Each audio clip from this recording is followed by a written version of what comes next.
فرسوده پاهای شاخه های خشکیده موهای ریشه های بیخانه دستای ریشه های فرسوده پاهای شاخه های خشکیده موهای ریشه های بیخانه درون من پر از دیوار است درون من پر از آوار است درون من پر از جنازه دستان میوه های فرسوده پای شاخه های خشکیده موهای ریشه های بیخانه دستان میوه های فرسوده پای شاخه های خشکیده موهای ریشه های بیخانه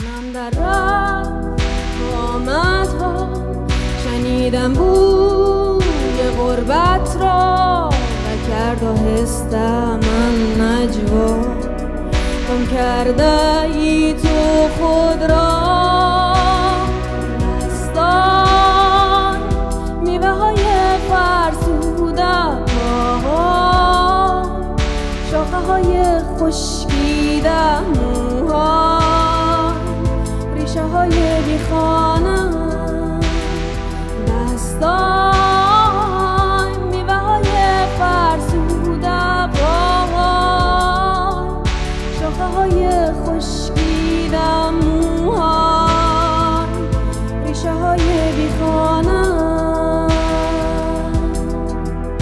ریشه های بیخانه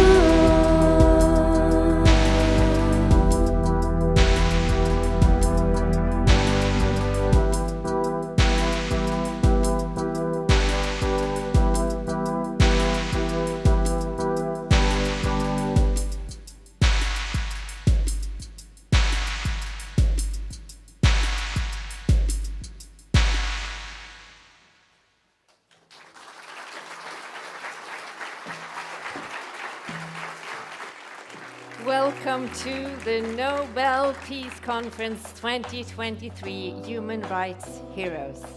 We just heard our first hero, a human rights activist defending her right to perform her music. Horawa Taban was forced to flee her home country of Afghanistan. Now she lives in Harstad in the northern Norway as an artist in residence under the Icon Cities of Refugee Network in cooperation with Norwegian Pen and Safe Muse. Together with the brilliant Solveig Wang, they performed the song Landless Tree. I think we shall give them one more applause.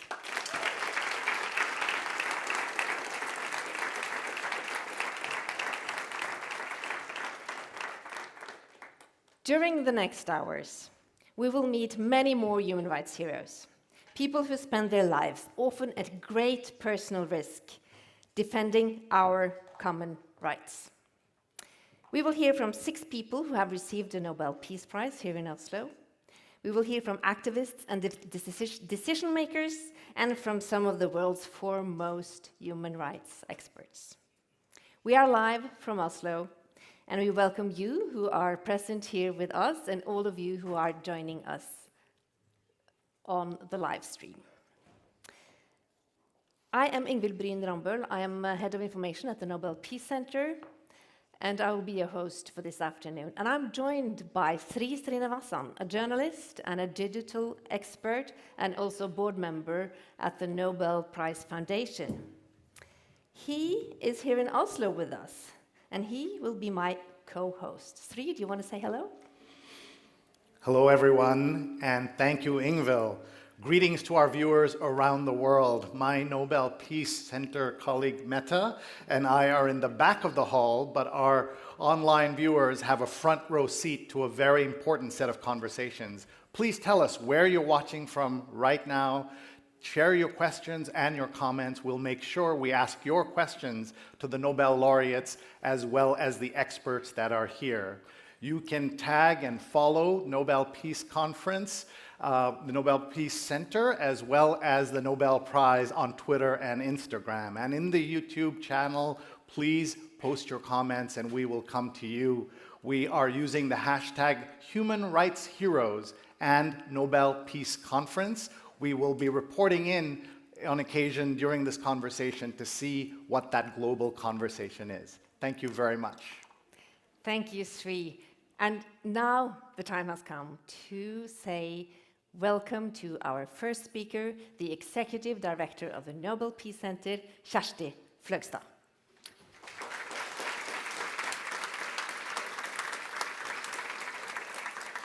Thank you, Ingvild. Good afternoon. Your Excellencies, dear Nobel Peace Prize laureates, dear guests, colleagues, and friends. It's a pleasure to see all of you here. You're warmly welcome to the Nobel Peace Conference 2023, Human Rights Heroes. In December 2022, Ales Bialyatski from Belarus, Memorial from Russia, and Center for Civil Liberties from Ukraine received the Nobel Peace Prize for their important work defending human rights in their home countries. The Nobel Committee also underscored the important work of human rights activists around the world. As such, the prize was also a tribute to civil society and its vital role for building democracies and peace. As we conclude a year of focus on the topic of the Nobel Peace Prize 2022, today's conference and the festival outside of the Nobel Peace Center later this afternoon serves as Nobel Peace Center's final celebration of the Nobel Peace Prize 2022. The number of democracies has been on decline the recent years. Only 30% of the world's population can today say that we live in a democracy. This also means that the situation for civil society, and particularly for human rights defenders, has been severely worsened over the last years. Dictators and autocrats generally don't like human rights activists. They fear them for good reasons, as they challenge power and abuse of power. Thus, the defenders are increasingly at risk. This is why we have called this year's conference Human Rights Heroes. We are deeply honored and proud to have in total 6 heroes here today, 6 Peace Prize laureates or representatives from their organizations with us. You will hear from them in a short while. Rigoberta Menchú, laureate of 1992, Shirin Ebadi, laureate of 2003, Beatrice Fien, the previous director of ICANN, who got the prize in 2017, and of course, Nobel Peace Prize laureates from 2022.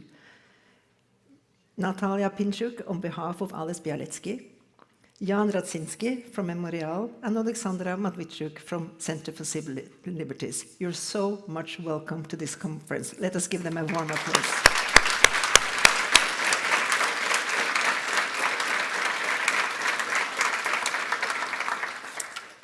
While we celebrate the accomplishment of brave human rights defenders worldwide, we also aim to shed a light on the challenges they face and explore solutions to better protect these heroes. Peace cannot exist without human rights, and human rights cannot exist without those who defend, promote, and protect them. When human rights defenders are being prosecuted and threatened to silence, it is a warning signal to all of us. At the Nobel Peace Center, we have had numerous of conversations with the laureates organization since the announcement in October last year. Our objective, working for a full year with the latest Peace Prize, is to do all we can to make their cause and important work heard, explained, promoted, and supported during the first year after the announcement. One important part of this project is to help them call out to the world how their cause best can be supported. In our discussions with the laureate, it was soon very clear that the world needs to do much more to defend and protect human rights activists around the world. And this is a call to everyone. Everyone has a role to play in supporting and defending human rights activists. The Sunflower Declaration that we will be presenting later today is just that. It describes the main gaps and call out to different stakeholders what more they can and should do to protect human rights defenders. We are very proud to present the declaration in detail later in today's conference. As said, our goal is to ensure that the spotlight casted upon the Nobel Peace Prize laureates' work in December remains bright. Today, we therefore unite activists and experts, Nobel Peace Prize laureates, and policymakers to ignite fresh ideas and devise tangible solutions. Thank you for joining us in this dialogue. We are excited to learn from you and hear your thoughts and ideas, so thank you very much, all of you, for being here with us. And also a big thanks to our partners, Hydro, Reitan Retail, Municipality of Oslo, Fritt Ord, Bergesen-stiftelsen, and Design It. The conference would not have happened without your support.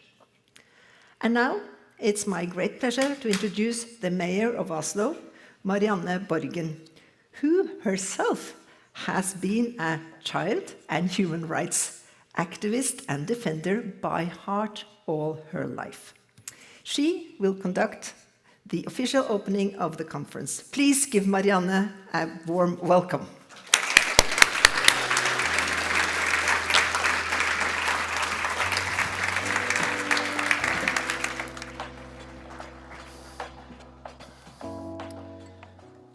Your Excellencies, Nobel Peace Prize laureates, dear friends, heartily welcome to Oslo. I'm so proud that you are all here. It's a great honor to officially open the Nobel Peace Conference 2023, Human Rights Heroes, in the presence of so many Nobel Peace Prize laureates. Oslo takes great pride in being the host city of the Nobel Peace Prize, and we define ourselves to be a city of peace. I believe that cities can make a difference when it comes to global challenges. Naturally, it should be unnecessary for cities to have their own foreign policy, but we see that cities around the world play a crucial role in fighting climate change and delivering on our obligations according to the Paris Agreement and also according to the UN's development goals. I also believe that cities can do more, also when it comes to human rights and children's rights. Oslo cooperates with other cities in the field of human rights. We are proud to, and I'm also proud to be a member of the organization Mayors for Peace.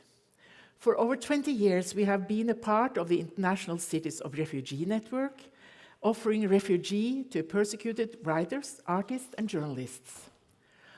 Oslo Breathing Space City is also a project launched by Amnesty International, Norway, Human Rights House Foundation, and the Norwegian Helsinki Committee, and the Rafto Foundation, and the Norwegian Human Rights Fund.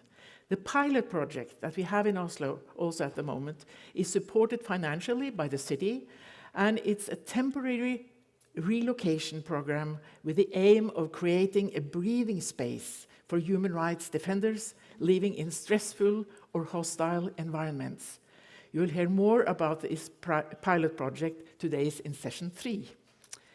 In a time where the world on so many levels seems to be moving in the wrong direction, where human rights and children's rights are under pressure all over the world, and the number of democracies are declining, it is more important than ever to celebrate and also to support the people who stand up for peace and human rights. If they need protection or breathing space, we can contribute to that. The Nobel Peace Prize of 2022 was awarded to human rights activists in Ukraine, Belarus, and Russia. We all know that no true democracy can exist without human rights. Without activists who dare take the risk involved in speaking their mind, there is no hope. The protests that erupted last year in Iran inspired optimism that the regime would reform. We admire the bravery of those taking to the streets, and we are appalled by how the authorities responded. The human rights heroes present here today are truly an inspiration to all of us. I hope their stories, their experiences, will encourage young people to get involved and contribute to a better and more just world. I got involved in politics when I was very young because of the threat weapons of mass destruction represent. As you can imagine, I was overjoyed in 2017 when the international campaign to abolish nuclear weapons was awarded the Nobel Peace Prize. Subsequently, Oslo, along with many other cities, joined ICAN's Cities Appeal, endorsing an international ban on nuclear weapons. And in 2021, the Treaty on the Prohibition of Nuclear Weapons became a legally binding international agreement. It is another example of how cities also can go further in the direction of what's right than national governments are willing to do.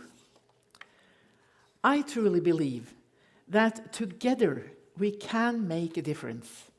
Together we can all be champions of change. Being here together with you today give me hope, hope for the future, give me hope for a safe and peaceful and a climate-friendly future for my grandchildren. I'm looking forward to the 3 sessions we have ahead of us. And and I think without further ado, it gives me great pleasure to declare the Nobel Peace Conference 2023 Human Rights Heroes for officially open. Thank you so much.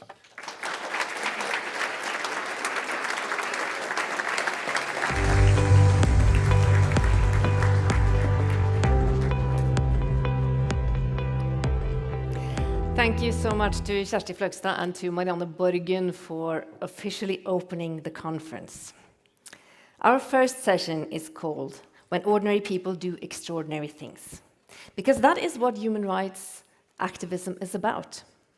The story of the Nobel Peace Prize is full of people who have done extraordinary things, and thereby they have changed the world.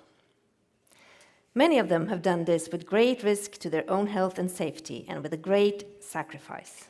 One of them is our next speaker, Shirin Ebadi. She was awarded the Nobel Peace Prize in 2003, 20 years ago, for her efforts for democracy and human rights, especially for the rights of women and children. She wasn't only the first Muslim women Peace Prize laureate, but she was also the first female court president of Iran, and her fight for women's and children's rights cost her her job, her freedom, and almost everything she had and loved. But she never gave up and continues her fight from exile. And now, as a new generation of human rights activists are fighting for change inside Iran, she is here with us. Please give her a warm welcome, Shirin Ebadi.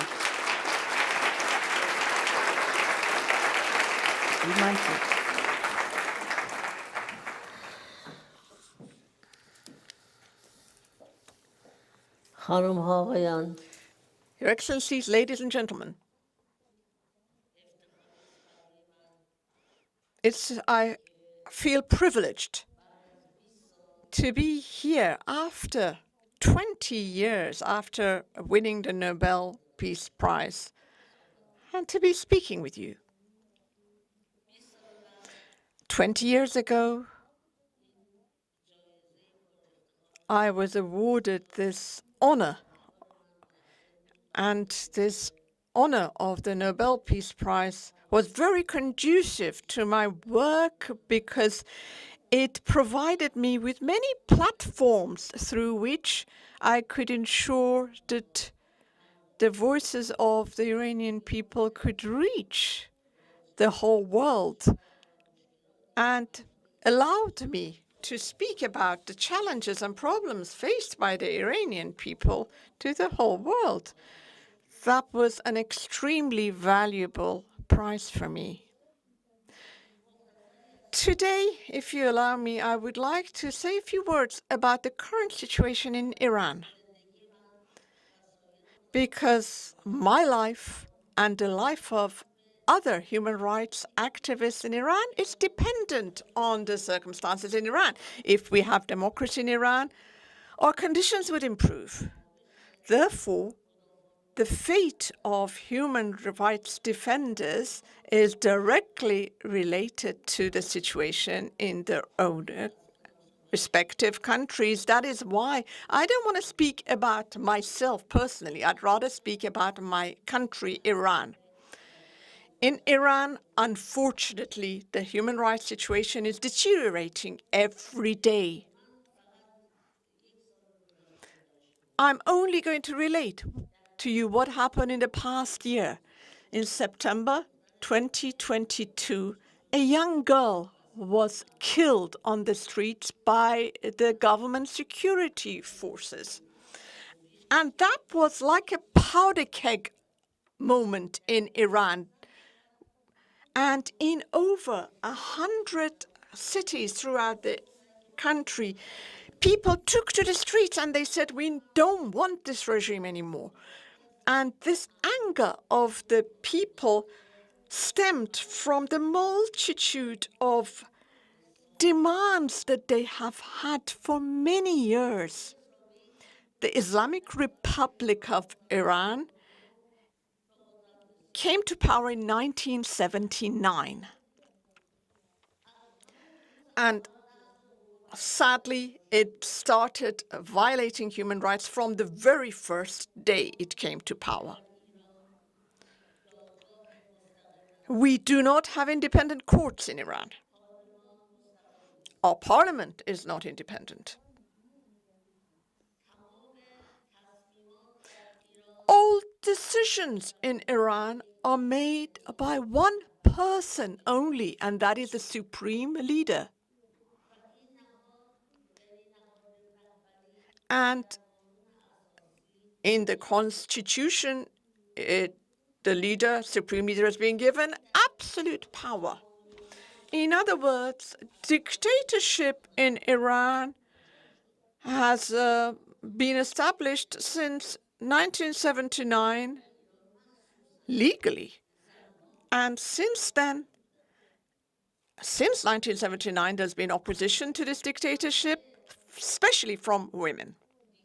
Because the first thing this religious dictator did was to attack Iranian women. It started with the dress code, the hijab.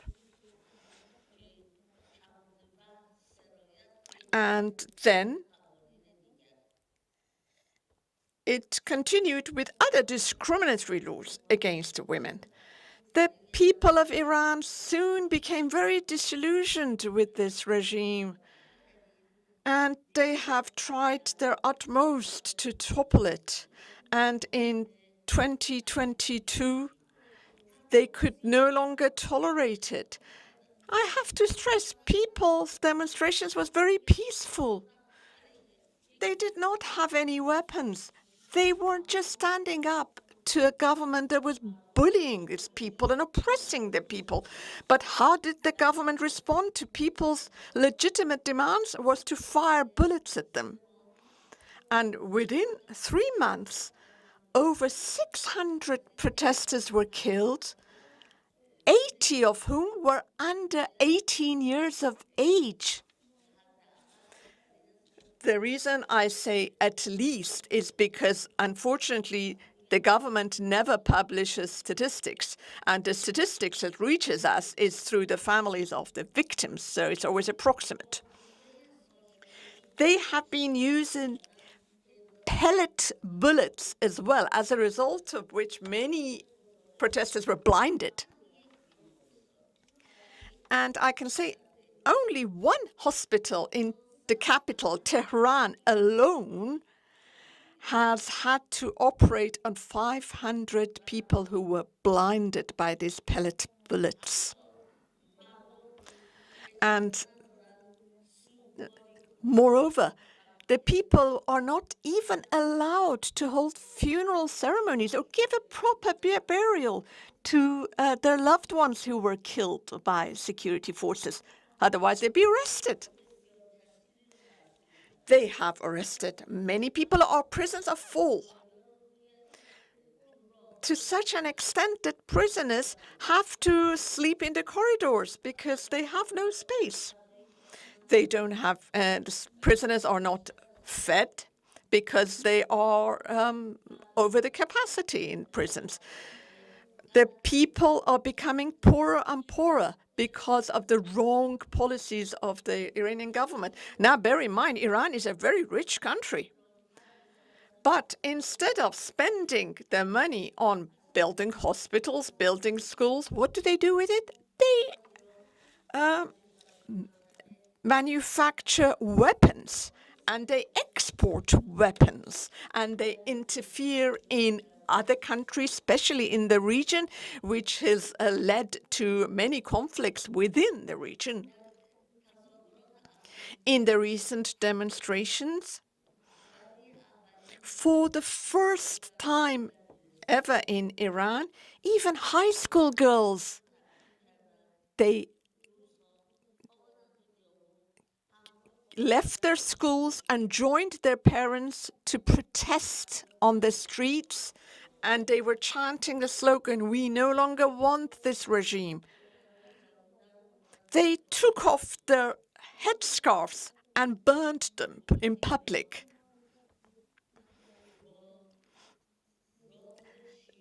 And what did the Iranian government do in response? They attacked these high schools with chemical gases, and as a result of which one girl was actually killed because they even poisoned them with these chemical gases, and many of them were hospitalized.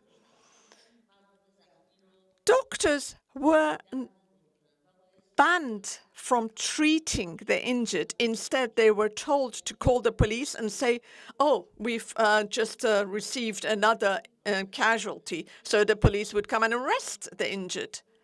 But many doctors resisted.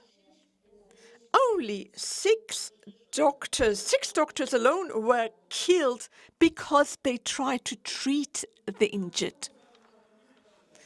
Again, I repeat, the people's demonstrations were peaceful, yet they were killed. Nevertheless, the government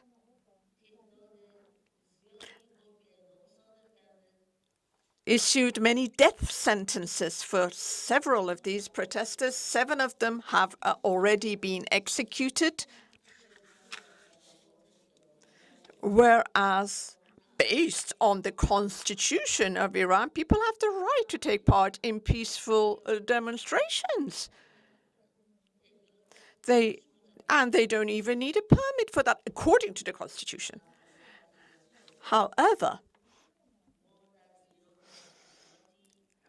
the problem is, in Iran, we are facing a government that has no respect whatsoever for law and order. There is a very high level of embezzlement in Iran. Corruption, administrative corruption, is sky high. However, we remain hopeful. When a 15-year-old girl, knowing the risks to her life, takes to the streets and protests, that means we have a society that is awake. We have had a cultural revolution in Iran. The Iranian people are past the level of violence. Now they want to peacefully topple this government. The Iranian people will be victorious, and I promise you, this is the last time I'm speaking to you about the dire situations in Iran, and hopefully next time I will speak about our victories. Thank you very much.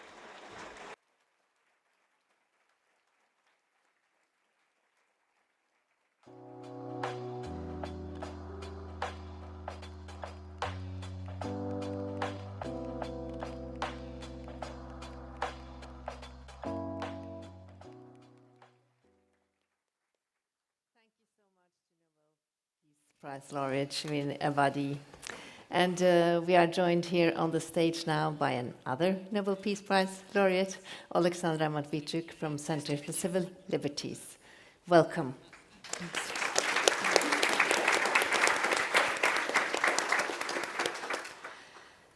Just before we start our conversation, I want to remind everyone to use the volume control here because the sound is leaking out in the room a little bit, so you might want to lower the sign with the button on the side here. And I wanted to talk to you two together because you have a lot in common.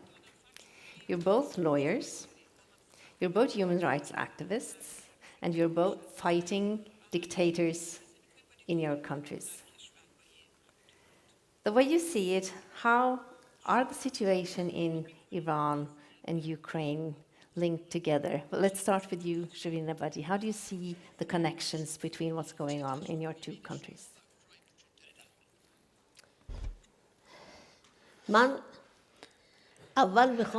First of all, I want to speak about the differences that exist between the two countries. In Ukraine, there is democracy, and they have a president who is very courageous and extremely popular.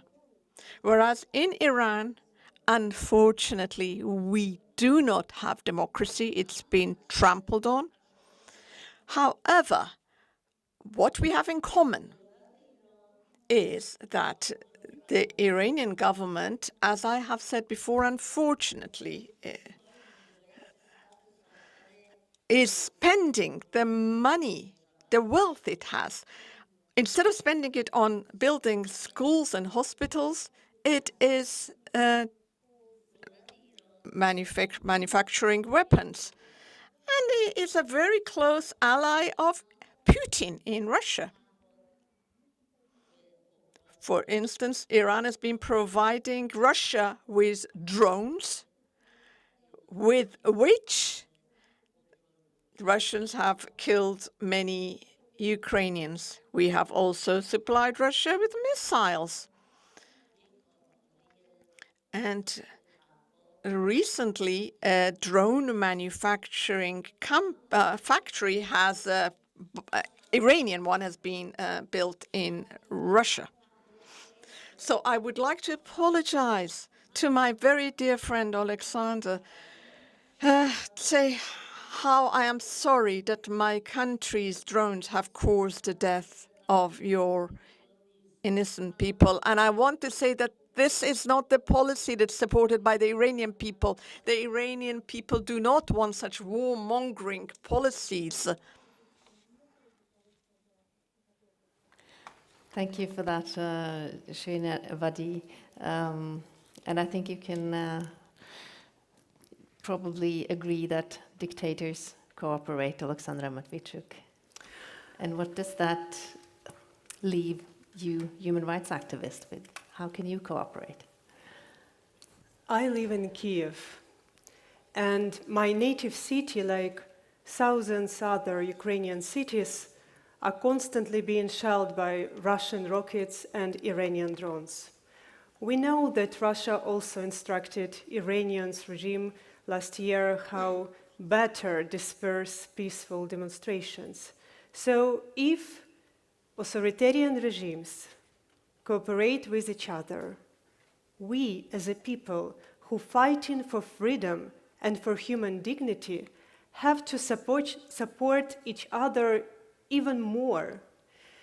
We live in a very interconnected world, and only spread of freedom make our world safer.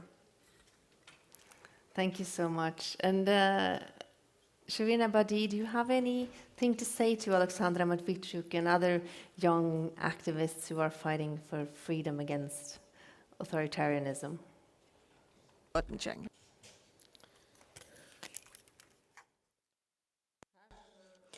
What I would like to say to Alexander is, please be assured that this situation will change.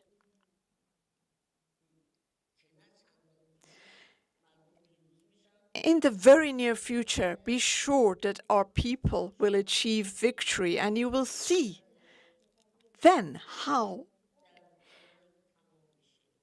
Iran's intervention in your war will end. And on such a day, I will invite you to Tehran so we can officially apologize to you for the killing of your people with the help of Iranian government. And I really hope that the young human rights activists, Iran or Ukraine, anywhere around the world, please do not lose hope. Please don't become frustrated with the status quo. The world without human rights activists will be in a much worse place. Many countries, such as my own country, are living in very dire and dreadful situations, but I am sure, thanks to the activities of human rights defenders, the situation will get better. Please continue your work and we will achieve victory. Thank you so much, Shirin Ebadi, for being such an inspiration and so courageous and energetic. Thank you so much. I will continue the conversation with you, Alexandra Matvichuk. It's been 9 months almost since you were here in Oslo to receive the Nobel Peace Prize. And we all know that since then, your important work has continued as bombs fall on Ukraine. And I can't say how much grateful we are that you are back in Oslo with us here today. Thank you so much for being here. Thank you for the invitation. I want to start with taking a step back and look at how the Center for Civil Liberties came about. It started in 2007 as a human rights organization working to make Ukraine a more democratic country at that time. And then after the elections in 2013 and with the Eurodan uprising, your role changed. Can you tell us a little bit about what kind of organization Center for Civil Liberties was at that time? What did you do? 9 years ago, Revolution of Dignity took place in Ukraine. It was a time when millions of Ukrainians peacefully stood up their voice against corrupt and authoritarian government. We fought for a chance to build a country where the rights of everybody are protected, government is accountable, judiciary is independent, and police do not beat students who are peacefully demonstrating. And we paid a rather high price for it. The Yanukovych regime persecuted peaceful protesters, and at that time I was a coordinator of civil initiative Euromaidan SOS. We brought up thousands of people to provide legal and other kind of assistance to persecuted protesters across the country, and every day hundreds and hundreds of people who were beaten, arrested, tortured, passed through fabricated criminal charges, pass through our care. And when we succeed and got this chance for democratic transition, in order to stop us on this way, Putin started this war of aggression. Russia occupied Crimea, part of Lugansk and Donetsk regions, and last year extended this war to the large-scale invasion. Because Putin is not afraid of NATO. Putin is afraid of the idea of freedom. And then your role changed again. And during the last year, you've become investigators of war crimes. Can you tell us about the work that you're doing on the ground in Ukraine at the moment? When large-scale invasion started, we faced with unprecedented numbers of war crimes.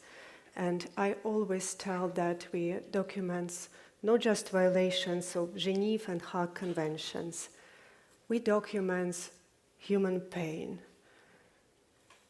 When Russian troops deliberately shell in residential buildings, schools, churches, hospitals, attack evacuation corridors, manage filtration camp system, organize forcible deportations, commit murder, tortures, rapes, abductions, and other kind of offenses against civilians. And I witnessed by myself how quickly this war turned people into the numbers. Because the scale of war crimes grows so large that it's become impossible to recognize all the stories. But people are not numbers.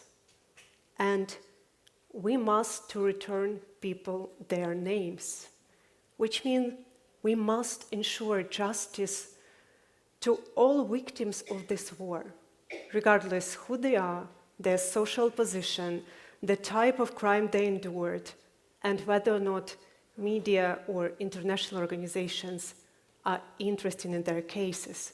Because the life of each person matters. So we're doing our work so that sooner or later, all Russians who committed these crimes by their own hands, as well as Putin, Lukashenko, and other top political leadership and high military command of Russian state, will be brought to justice. Justice is precondition of the peace in our region. In your, yes.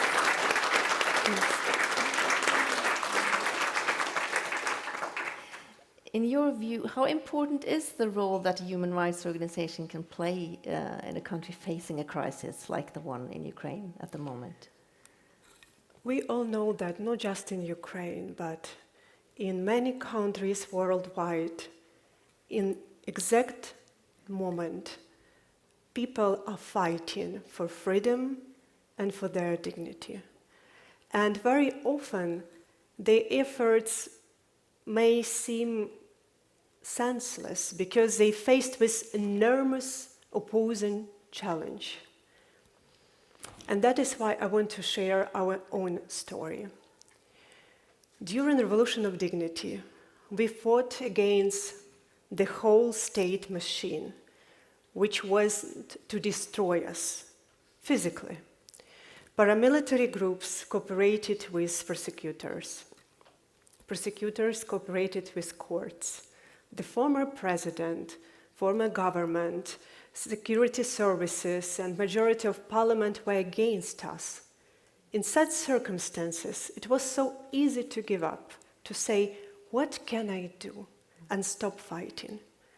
But because our volunteers, our lawyers, fought very honestly for each person, for each procedure measures, we suddenly started to work not just on a legal level, but on symbolic level, on level where the ideas and senses emerged. And everybody during the Revolution of Dignity knew that there is no guarantee. You can be beaten, you can be arrested, you can be jailed, you can even be killed, but there are people who will fight for you, who will never leave you alone. And this understanding provides people a strength to overcome the fear.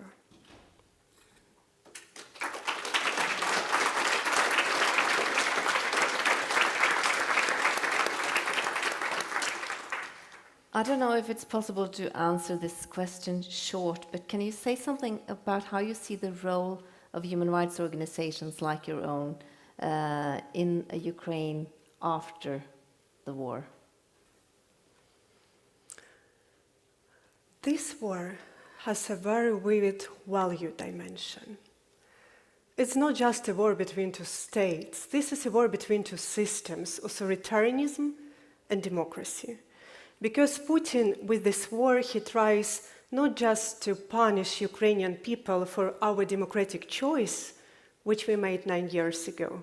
He also wants to convince the whole world that democracy, rule of law, and human rights are fake values, because they couldn't protect you during the war.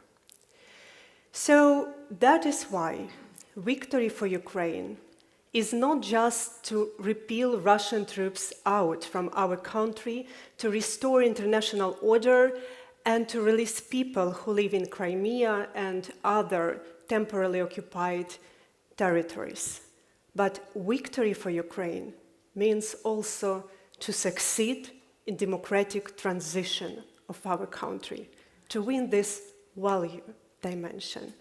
And also, I think it's extremely important to all human rights organizations to unite our voice and to start a cardinal reform of international system of peace and security, because it's not working anymore.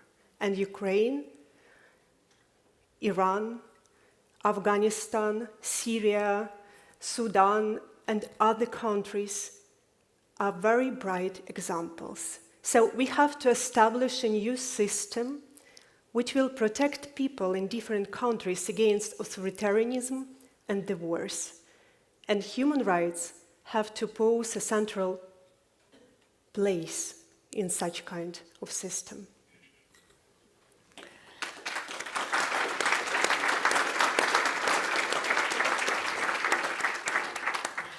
I'm sure that there are questions for you out there. Sri Srinivasan, how are the digital audience reacting?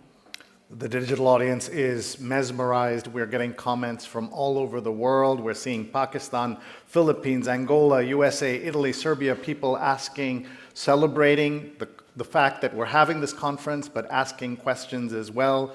We want to remind anyone who's watching, either in our audience in person or online, please use #HumanRightsHeroes and Nobel Peace Conference. One of the questions that has come up that I will synthesize is, what are one or two things that people watching around the world can do now to help Ukraine? And while you're preparing for that answer, I'll just read a couple of the other comments. Shane, watching from Texas, says, how amazing it is to live in such a world where every one of us is able to log in synchronously to this conference streaming from Norway.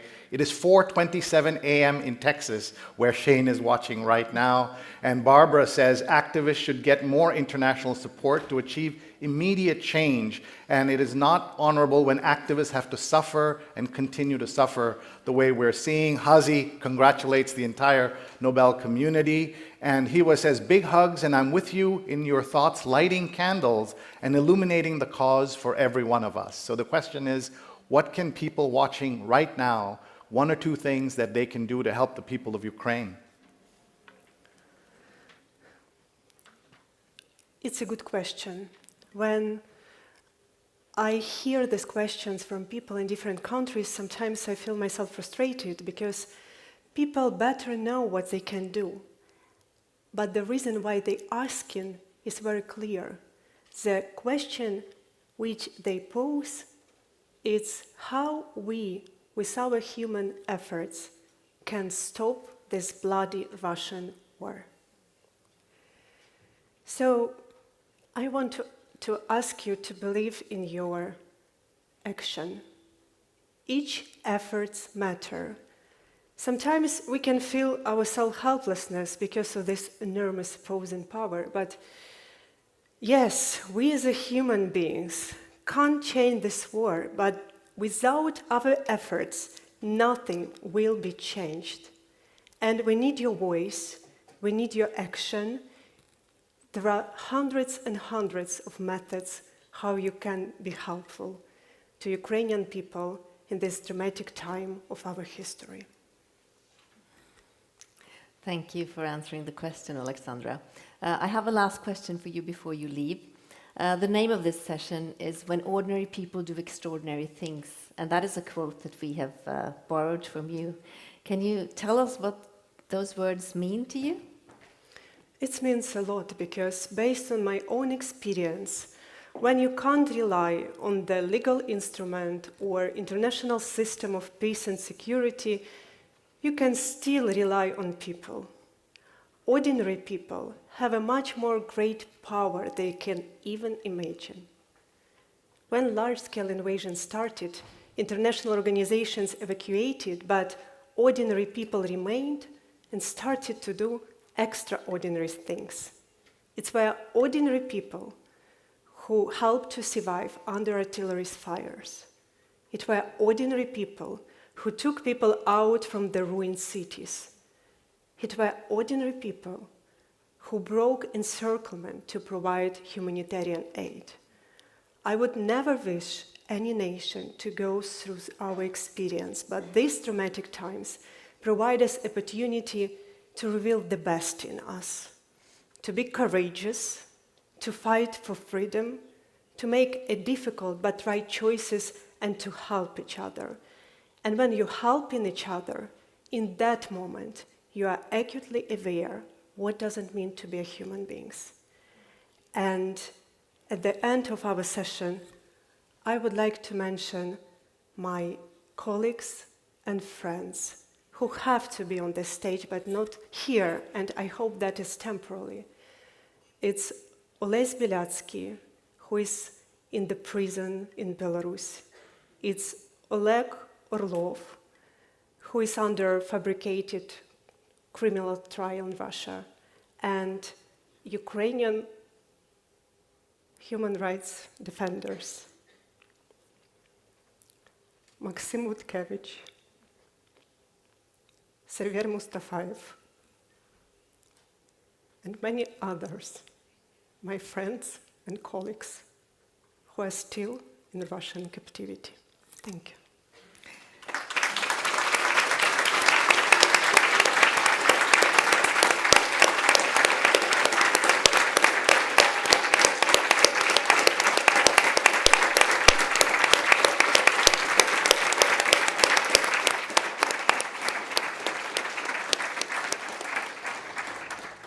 Thank you so much, Alexandra Matvichuk. And now that we've heard the stories of two of our human rights heroes and Nobel Peace Prize laureates, the time has come to broaden the picture and look at the role that human rights defenders are playing in the world today.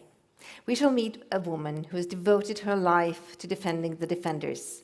She is the founder of Frontline Defenders and former director of Amnesty International in Ireland. And now she is the UN Special Rapporteur on Human Rights Defenders. She just delivered her report summarizing 25 years since the UN Declaration on Human Rights Defenders, and now she's here to give us some highlights of those 25 years. Please welcome Mary Lawler.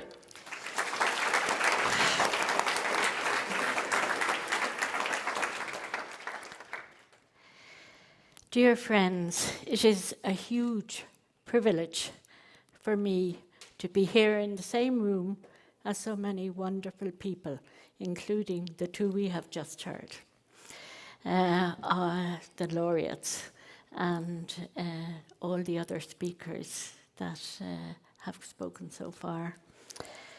And I'm delighted to be back in Oslo with the Nobel Peace Committee and to be here with so many friends and acquaintances to celebrate the work of human rights defenders. It is something that we don't do often enough. Too frequently, focusing on all the terrible injustices and violations that they face. This, of course, is absolutely necessary. And the more we understand about the risks that human rights defenders face, the better placed we are to develop protection strategies with them. Yet taking time to step back and acknowledge the contribution of human rights defenders is also necessary. Doing so can remind us why it is so important to champion human rights defenders in our everyday lives and what we would risk losing without their work. I have always believed that hope and solidarity builds resilience in human rights defenders, in their fierce determination to help build just and equal societies, brick by brick, despite the threats, the intimidation, and the attacks that they face. Hope, as Václav Havel said, is an orientation of the spirit, an orientation of the heart. It transcends the world that is immediately experienced, and it is anchored somewhere beyond the horizon. Its deepest roots are in the transcendental, just as the roots of human responsibility are.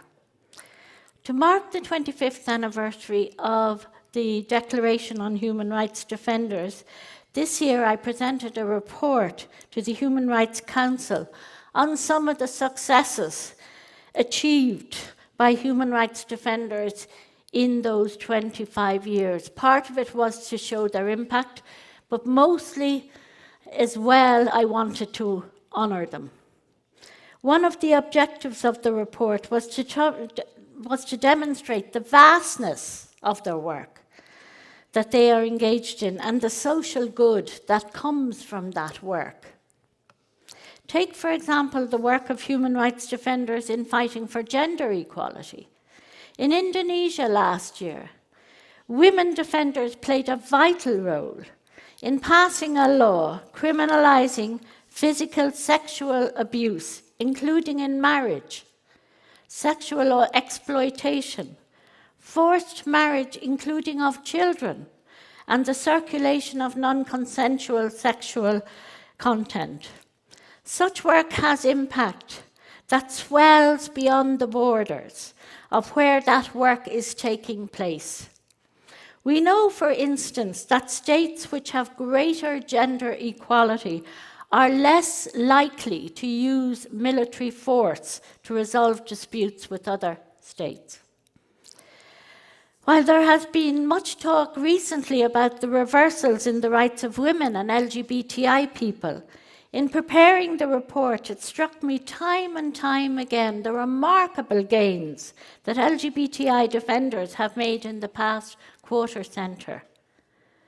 From Belize to Botswana, from St. Lucia to Sri Lanka, and elsewhere, discriminatory laws and practices have been challenged and defeated in campaigns organised and led by LGBTI defenders.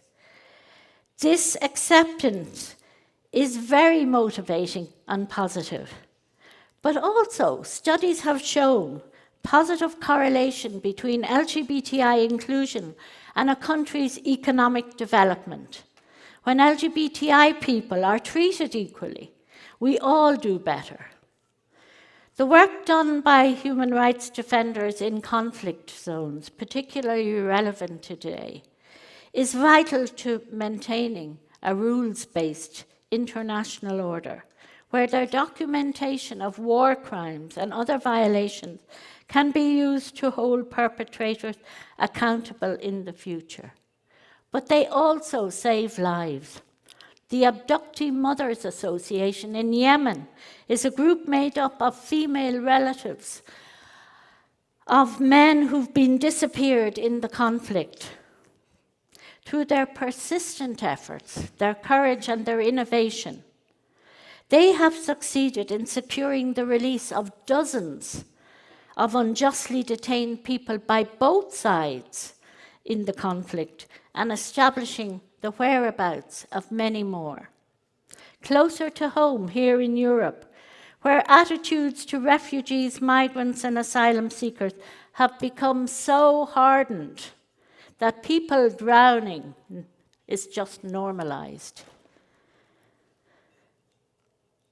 I've spoken to scores of human rights defenders in Greece, in Italy, and in France, and elsewhere, who are being criminalized for saving lives.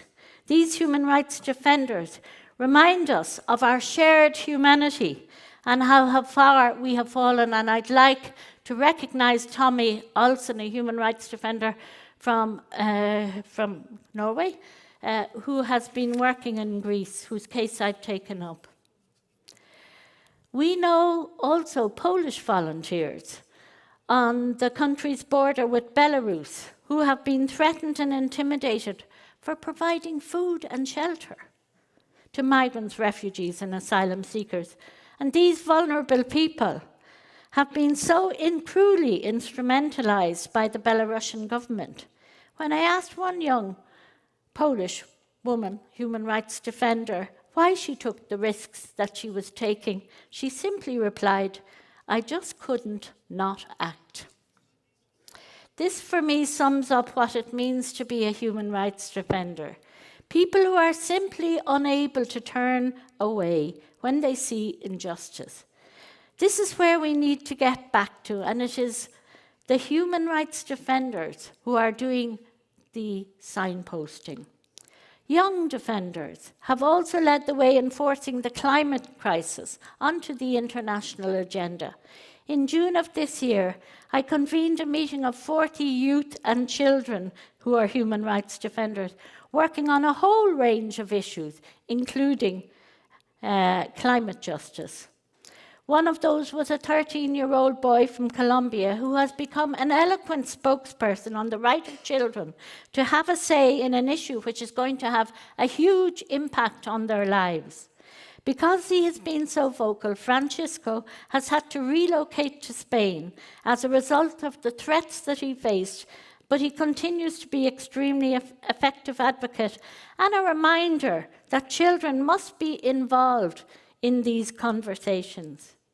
It is sometimes easy to despair when you hear stories like this, where a 13-year-old boy has had to leave his father, his friends, and his school, and his home, because of his human rights activities. In such times, I reflect on the wins, and there are so many of them for defenders, and what negative things wouldn't happen. What negative things didn't happen because of human rights defenders. I think, for instance, of Rani Yanyan, an indigenous human rights defender from the Chittagong Hill Tracts in Bangladesh. There, the Bangladeshi army wanted to build a 5-star hotel and resort in the area, threatening the local water supply and the displacement of 10,000 Mro persons. Rani Yanyan helped organize young people to consult with local villagers, and they did so in the dead of night when everybody else was asleep, so as to avoid surveillance. She and others publicized internationally what was happening, and the military now seems to have backed off from the project. Through imagination and perseverance, hope and solidarity, human rights defenders continue to succeed against intimidating odds and often despite threats and attacks. These victories are usually the result of long-term struggles and are typically achieved in collaboration with other human rights defenders and with a broad range of allies. Finally, let me say to all human rights defenders everywhere, including those gathered here today, I salute your courage, your persistence, your hope, your resilience, and your vision of a better world. When I think of you, I am reminded of the words of an Irish playwright, George Bernard Shaw, which you embody for me. Life is no brief candle for me. It is a sort of splendid torch, which I have got hold of for the moment. And I want to make it burn as brightly as possible before handing it on to future generations. Thank you. Thank you, Mary Lawler. Thank you so much. Before you step down, I want to turn to Sri Srinivasan and see if there are some questions from you from the audience. Okay. 3. Hello, everyone. Thank you so much for watching all over the world, and of course, everyone in the room. Please tag your friends, tell them that they watch us live or later on Facebook or on YouTube, and we're using the hashtag Human Rights Heroes and Nobel Peace Conference. We're tracking that, so we'll be able to see all your comments. I'm going to just read a few of the folks watching from around the world. Oni is watching from Fiji, says listening and watching. Charles Thomas is watching from Zimbabwe. And we just heard Mary talk about Bangladesh. And Farah says, I'm Farah from Bangladesh. Good afternoon to you all. Thank you for joining us. We have a question right here from this room. At Latif Johar has a question. Human rights defenders take refuge in the West, often facing significant challenges, including language barriers and jobs, making it difficult for them to continue human rights advocacy. How can we ensure that they can have access to support and facilities that accommodate their advocacy efforts? Well, I am a great fan of the Shelter City project, where human rights defenders can come for rest and respite, for example, and for programs which are run by non-governmental organizations which assist human rights defenders in danger or who are burnt out and just need a temporary respite to come and to learn whatever language they want to learn or get training in digital security or whatever. But above and beyond all of this, there is a failure by the international community, particularly in the West, to give human rights defenders visas in a structured, written way. We have it in some countries. We have it in my own country, Ireland. We have it in Spain. We have it in another country. Sad to say, Norway still hasn't put in place a written policy on bringing human rights defenders, allowing them to get visas. And then after that, it really is up. I mean, nobody can be supported all the time. We all have to recognize that. But everyone needs a start if they are forced to flee to a new country and learn a new language and integrate into that country. So there should be supports in the beginning. And I am going to speak at an EU meeting in Madrid on the whole subject of visas in November, where we are hoping that EU countries, I know this doesn't apply to Norway, but where we're hoping that we can have come up with a more structured access to human rights defenders in need of visas to be able to travel quickly and safely with appropriate supports in place when they arrive. And I would once again encourage Norway, as I do every year for I don't know how many years now, to put in place the same sort of written structure. Thank you, Mary Lawler. Thank you so much. And we will get back to some of those.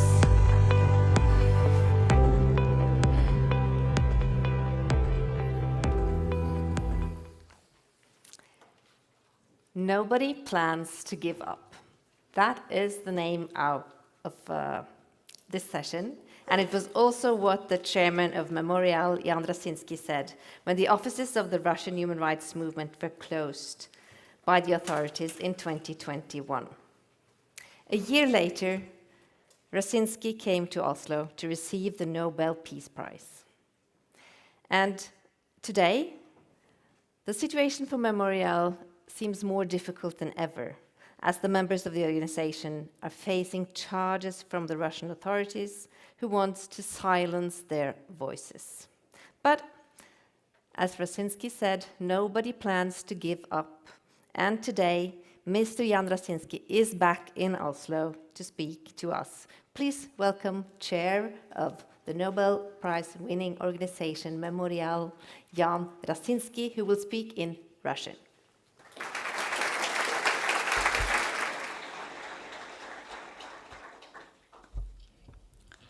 Ladies and gentlemen, I will talk about the situation of Russian civil society activists, not just human rights defenders. During the last year and a half in Russia, Criminal proceedings have been initiated against 634 people from 78 regions of Russia because of their anti-war stance. Of these, 200 people have been imprisoned, 181 are behind bars, 11 are under house arrest, and 8 are undergoing forced medical treatment. I do not have the opportunity to name them all.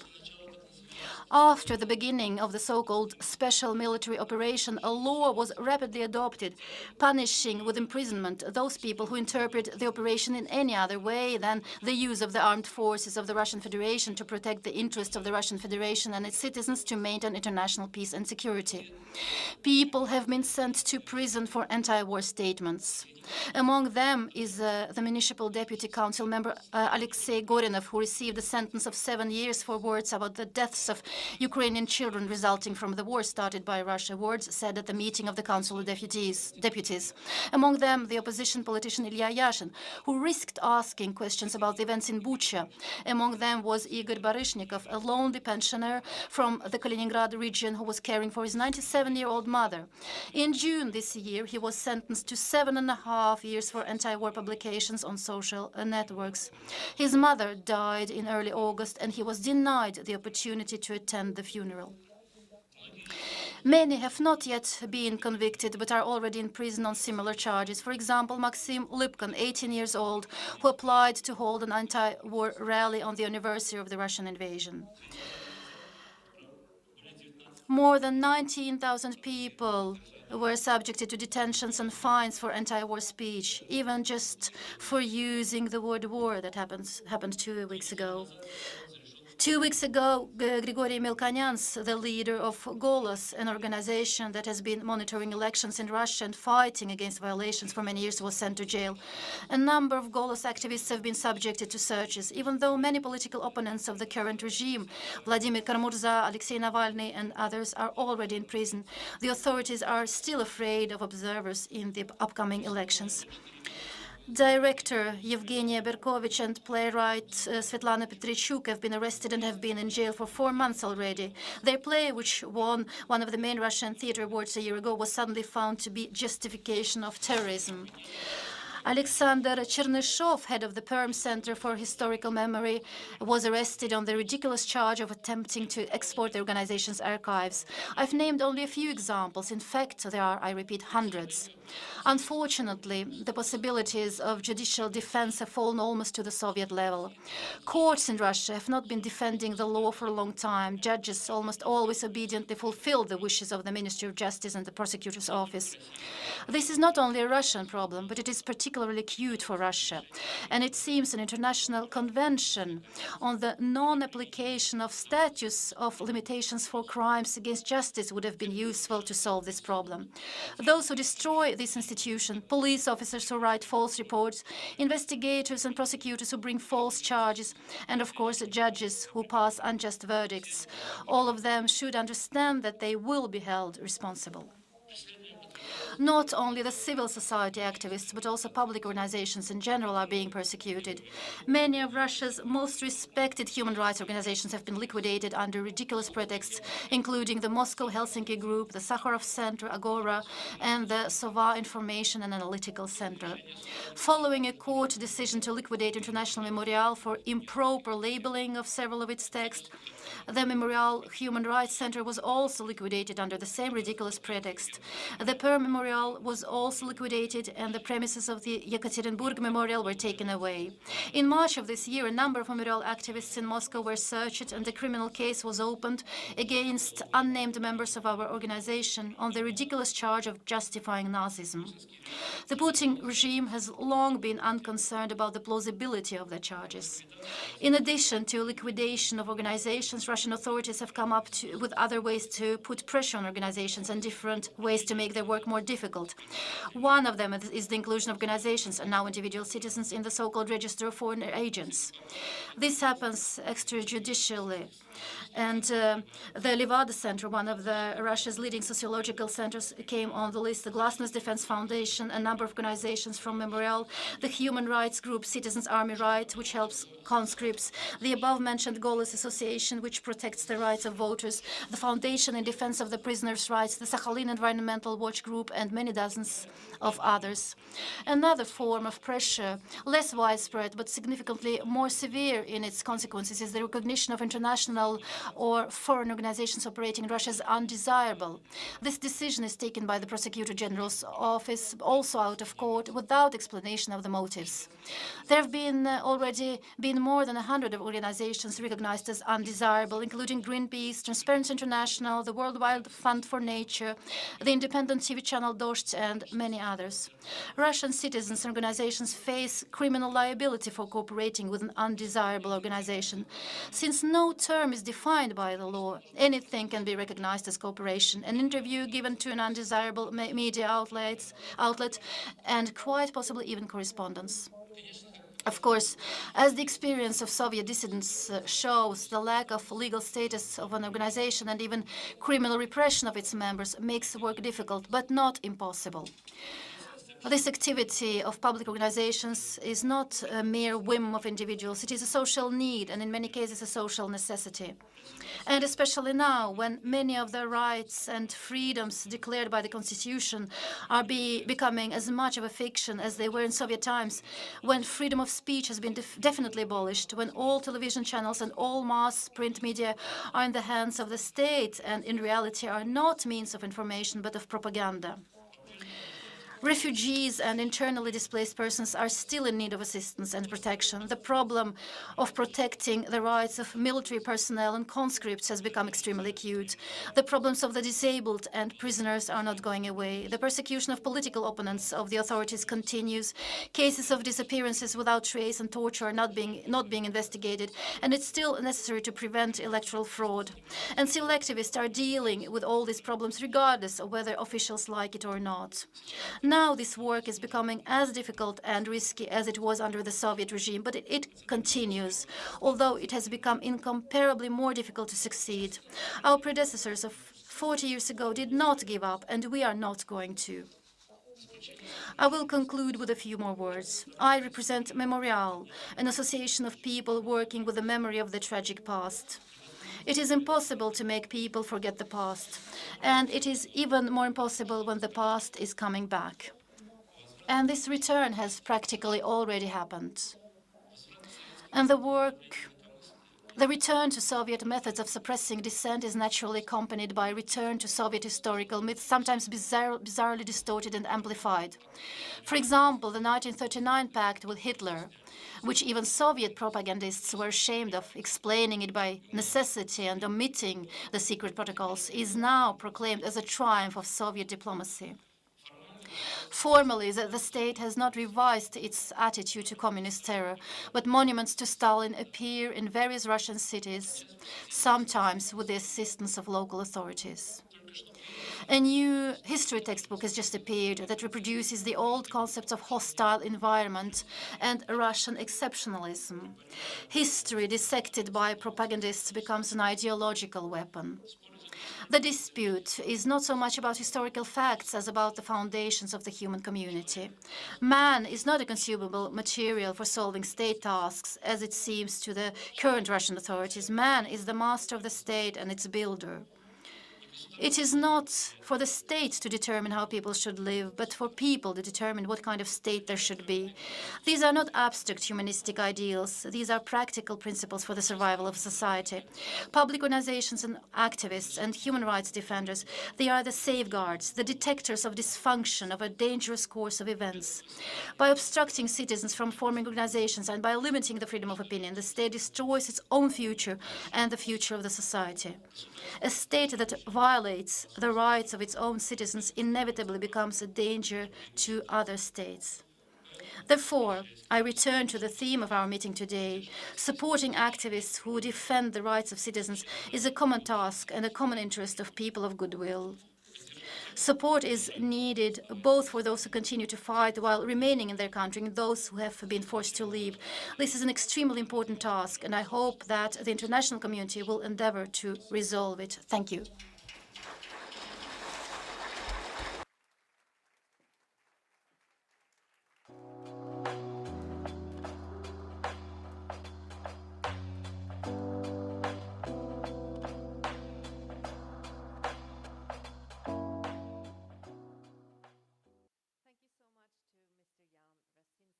Thank you to you and all your fellow members of Memorial and other human rights organizations in Russia for not giving up.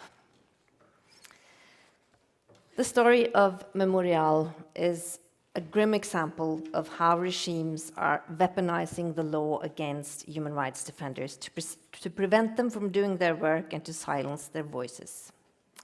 Now, let's have a look at how human rights defenders are being targeted, prosecuted, and silenced. Freedom House is monitoring the situation across the world. Please welcome their Vice President, Nicole Bibins-Sedaka. Good afternoon, everyone, and good morning and good evening to those of you who are joining through the live stream. It is such a huge honor to be in the room with so many true heroes and to be able to gather for such an important topic. Some 80 plus years ago when Freedom House was founded, it was very much done so to unite Americans against the threat of Nazi fascism. And at that time, our founders very much recognized that isolationism, that turning a blind eye was not an option. And it was based on this idea of a false choice, that there was a zero-sum game between our interests and our values, between domestic challenges and universal human rights. But indeed, we know then and we know now that our interests and our values are deeply intertwined, and the line between domestic and international is faint, if it exists at all. Our world was then and remains now far too interconnected for that type of thinking. Today, authoritarianism is once again surging. We've heard that from so many of our great colleagues. As regimes spread repression beyond their borders and take advantage of new technologies to surveil and harass and control dissidents and human rights defenders. And these threats and the brave people who defend against them, that is the raison d'etre of our conversation today and of organizations like those who are gathered here. I'm deeply thankful to Kirsti Flugstad and the Nobel Peace Center for organizing today's special gathering, and Mayor Borgen for kindly inviting us to take part, and for our Nobel laureates who are just an inspiration to all of us today. This conference couldn't have come at a more important time. For the past 17 years, Freedom House has been tracking global decline in political and civil rights, driven mostly by authoritarian pressure, but compounded by the backsliding within powerful democracies as well. Our Freedom in the World report, which many of you know, has tracked this global trend in democracy for more than half a century. But what we also know is thanks to the hard work of activists like those gathered here, more countries are free today than they were when we began reporting 50 years ago, up 30% in 1973 to 43% of the countries that are free today. But the bad and difficult news of that is that individuals, human beings, there are fewer today that are living in freedom. What we know, our research shows that 80% of the world's population lives in a country that is partly free or not free at all. That means that only 1 in every 5, 20% of the world's population can claim that they live in a free country, and that is a difficult crisis for us to address. It is the great challenge of our time. And the struggle for freedom that those numbers indicate, the real lives that are behind those numbers, is our shared challenge, and it begins with human rights defenders. Many of you know the story of Thierry Seng. She was orphaned by Cambodian genocide. 7-year-old Thierry and her brothers fled their homeland in 1980, first to Thailand and then to the United States. They became citizens, And Thierry grew up to be a passionate human rights lawyer.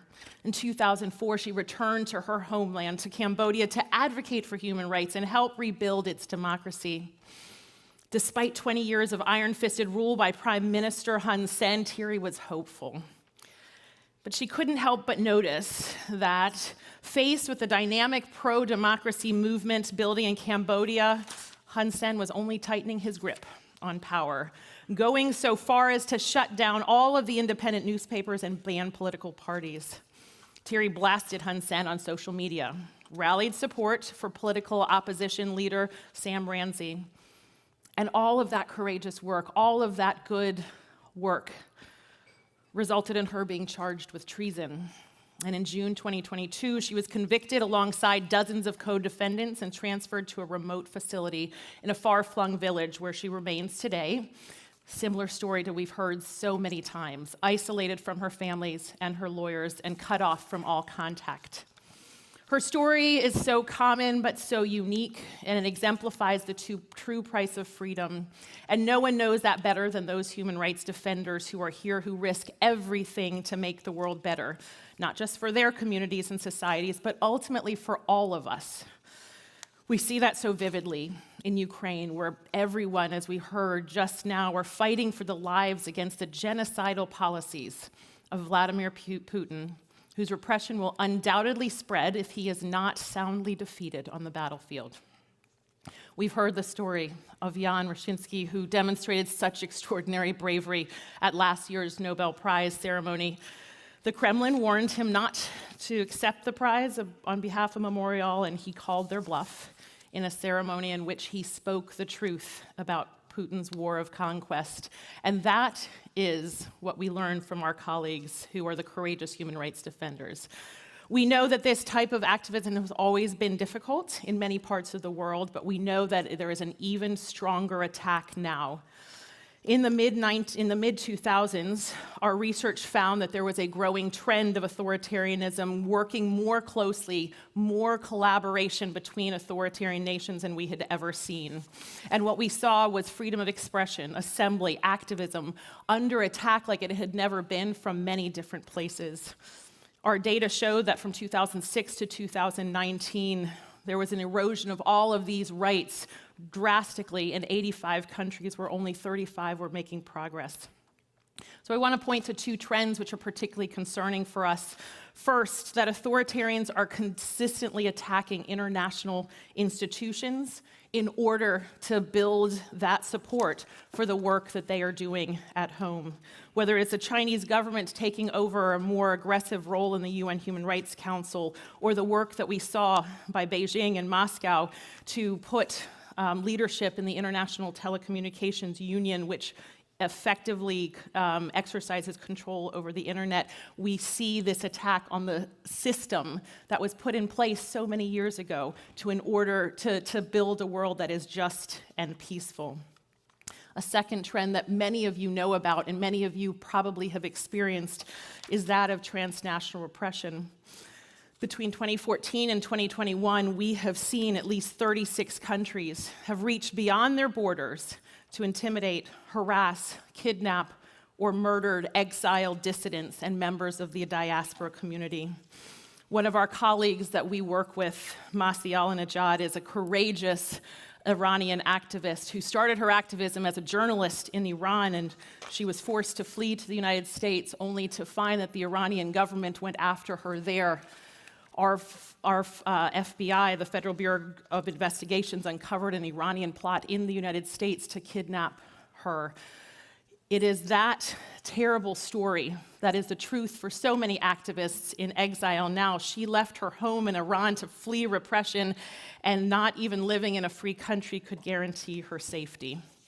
That is the challenge that we have now, and so the question before us that we are looking at as we're seeing these attacks on international institutions, we're seeing these attacks on human rights defenders at home and remarkably abroad as well.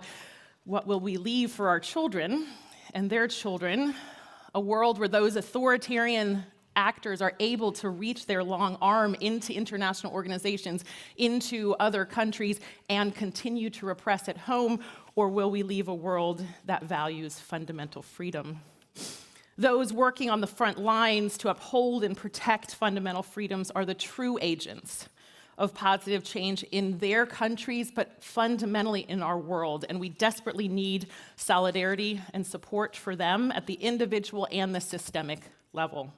They are not just fighting for their nations. They are courageously doing that, but they are indeed fighting for all of us and freedom around the world.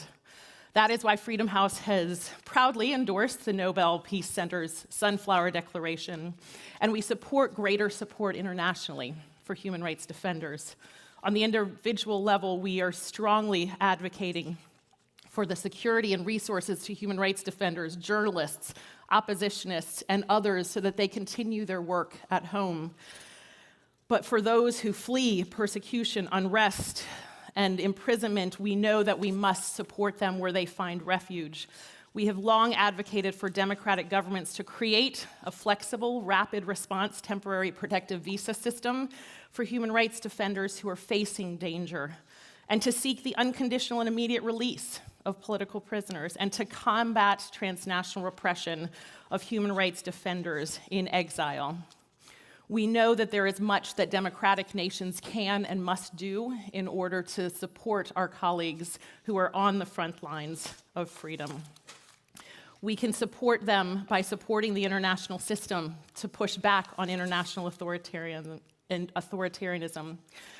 We can and must stand up guardrails to ensure that our leaders of international agencies, wherever they might be, are committed to the principles of democracy and human rights, and that our democratic colleagues also become places of refuge and solace for those who are fighting for human rights. I could talk much more about the great threats that are facing our human rights defense colleagues, but I can also speak at much more length about their extraordinary bravery, the power of their human fundamental yearning for freedom, and the very good reasons for hope. That good will prevail in time. So let me leave this with this. The efforts and sacrifices of human rights defenders benefit all of us, not just in one country in one moment of time. They are indeed fighting for freedom for generations to come, and they need and deserve our support because they are truly in the fight for freedom for us all. Thank you.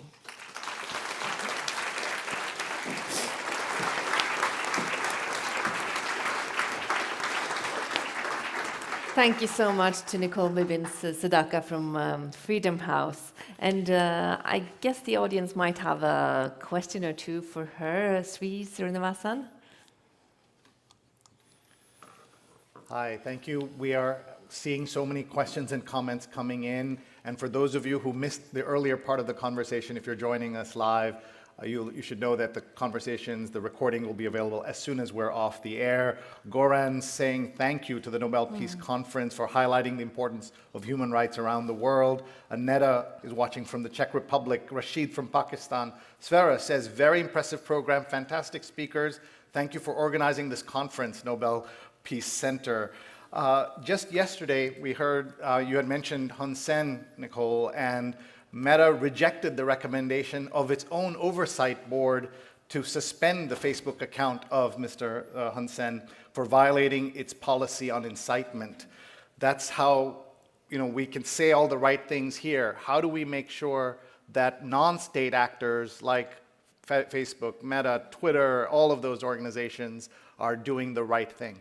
Absolutely. What we heard from our colleague earlier is that there is truly a battle of authoritarianism versus democracy, and the choice is really which side are non-governmental organizations, corporations, governments going to fall in that effort, because there is not a lot of space for neutral at this point. And so we are engaged in conversations with our business colleagues to really encourage them to recognize the impact that business community has and the responsibility that it has in lifting up the voices of human rights defenders, but also recognizing when their platforms and others are used by authoritarian regimes to continue their repression.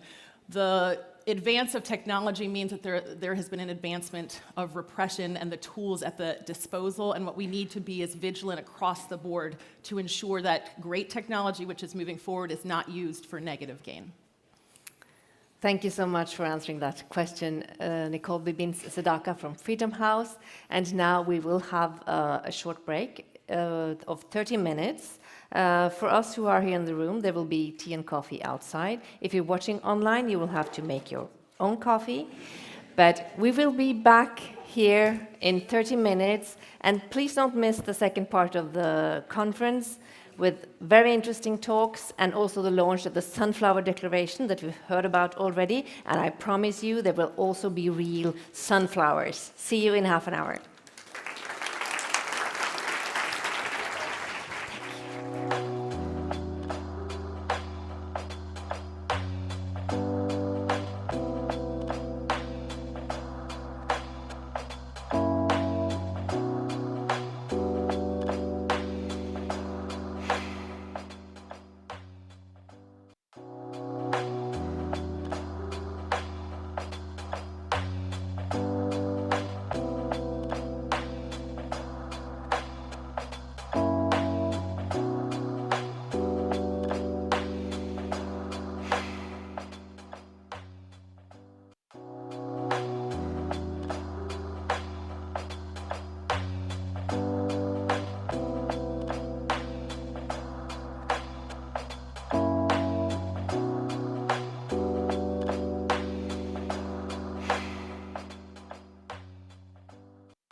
Hello, everyone. Welcome back. I'm Shirin Ebadi, @Sri, member of the Nobel Prize Outreach Board, and I'm honored to be your digital co-host. I'm working in the back of the hall at the National Museum with Mette, who is a colleague at the Nobel Peace Conference and, of course, the Nobel Peace Center in Oslo. And people are just gathering and will be here with us to start the entire program in a few minutes. I thought we could just show you a couple of images of what's been happening here. We had a first 90 minutes and we have about another 90 minutes of programming coming. Here are the sketchnoting happening by our friends at Design It, a Wipro company, as you can see on the screen here, and they are doing this live sketchnoting. And this is Shirin Ebadi, Nobel laureate 20 years ago this year, 2003 laureate, and is talking about the current situation in Iran, deteriorating every day. In over 100 countries, the anger of people came from demand over the years. In Iran, decisions are made by one person with absolute power since 1979. We no longer want this regime. You're seeing that captured here. She gave a very powerful, very emotional talk and was so important to start our conversation. She talked about women and people have protested peacefully from the start, and they're attacked for their they're being attacked by oppressive policies. There is hope, the country is aware, and the Iranian people will be victorious. That was the message from Shirin Ebadi. We are also looking at some more sketchnoting from our friends at Design It. This is Alexandra, who won the Nobel Prize and is talking about justice is the condition for peace in Ukraine. We must ensure justice for all victims. People, we have to fight, and talks about how Putin is not afraid of NATO. He's afraid of the idea of freedom. Not afraid of NATO, afraid of the idea of freedom. And we should fight for an accountable government, an independent judiciary, and we need your voices. Ordinary people have been the ones who have pull people out of ruined cities. Each effort matters. That was the message from Alexandra. We're using the hashtag Nobel Peace Conference and hashtag Human Rights Heroes, and we want to continue to hear from you. We hope you are following on Twitter the Nobel Peace Center account, which is Nobel Peace Oslo, and we will show you some of the comments. Mary, who spoke earlier, Mary Lawler, who spoke earlier, the UN Special Rapporteur on Human Rights and on human rights defenders, talked about the courage of human rights defenders everywhere. I salute your courage, your persistence, your hope, your resilience, your vision for a better world. And we're just gathering here to start the in-person conference, but we're giving you a little taste of what's happening online. Jan, the chair of HRC Memorial, talked about the problems that are happening right now in Russia by obstructing citizens from forming organizations and by limiting the freedom of opinion. The state destroys its own future and the future of society. A state that violates the rights of its own citizens inevitably becomes a danger to other states. So you're seeing the very powerful words that are being shared here from the stage. One of the earlier comments, I ask you to believe in your action. Each effort matters. Sometimes we can feel so helpless because of the enormous frozen power. We need your voice. We need your action, and that's why we're having this conference here today, Human Rights Heroes. And that's the hashtag Human Rights Heroes. We're tracking the use of it on Twitter, and we are, of course, live on YouTube and on the NobelPeaceCenter.org website, as well as on Facebook. Please connect with the Nobel Peace Center there, and of course follow Nobel Prize, the main Nobel Prize accounts on Twitter, on Instagram, and on Facebook. There is so much excitement here today, but you know that what happens is the new Nobel season is starting in October. The prizes will be announced, and in December there will be a Nobel Week of celebrations as the winners are brought, the laureates are brought to Oslo and Stockholm. Oslo is the home of the Nobel Peace Prize, and you heard the mayor of Oslo talk about how proud she is that Oslo is the home of the Nobel Peace Prize. So we are going to continue tracking our hashtags, human rights heroes, as well as Nobel Peace Conference. And everybody's getting ready. They just had their coffee, and we're going to be back. We're looking for your comments and your posts, so please share and participate today. And we are going to start in a few minutes. Thank you very much, and keep posting. Please keep sharing your questions. We are going to ask your questions of our very distinguished speakers. And also stay tuned for the Sunflower Declaration. It's going to be very exciting. So please stay tuned. We have about another 90 minutes or so of programming here from Oslo. Mette is working very hard. I'm just here trying to keep up with all the good work she and the teams are doing, including my colleagues in New York and Washington at Digimentor. So thank you everybody for tuning in, and here we go.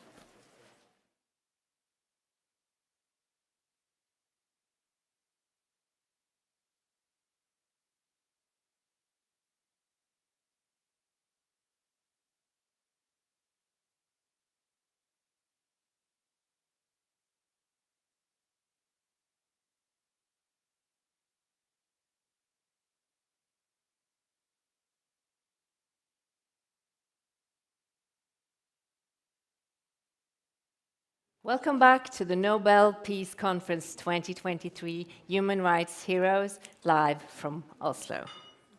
We are in the middle of our second session, where we dive into the threats and obstacles human rights defenders meet.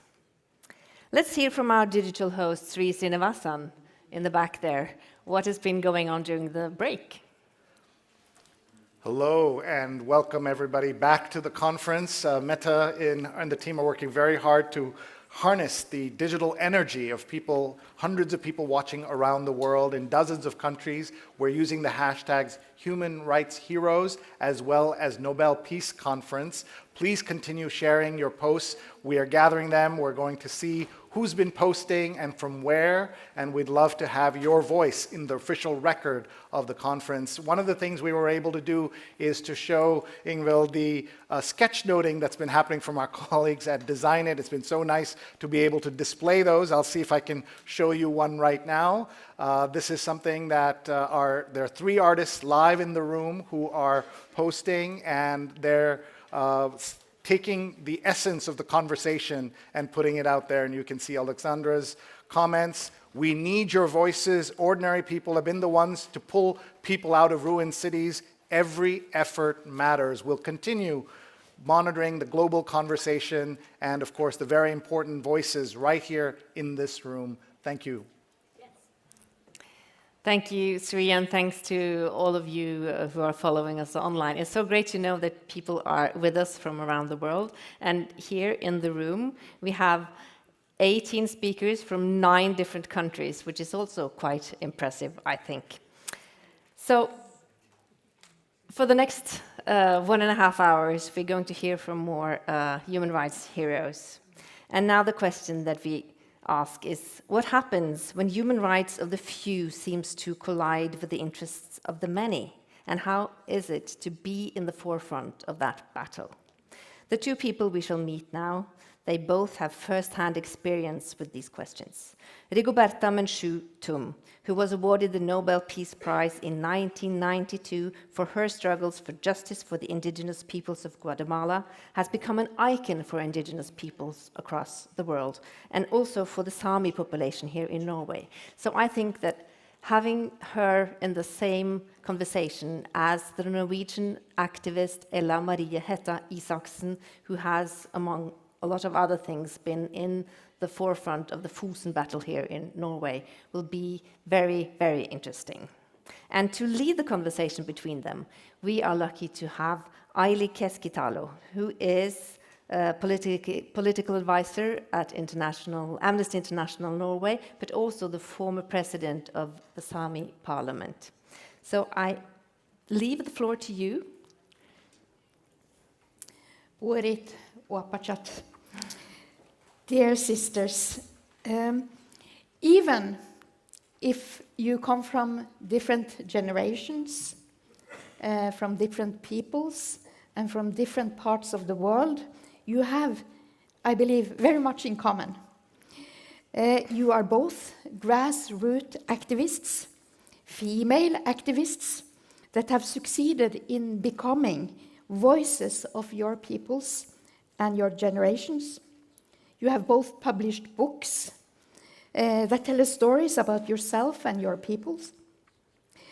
And in your books, you try to explain the needs and the rights of your people and other indigenous peoples that might sometimes, or rather often, come in conflict with interests of the majority and the powers to be.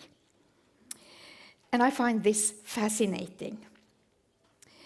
Rigoberta Menchú Tum, I remember very well when you were awarded the Nobel Prize in 1992.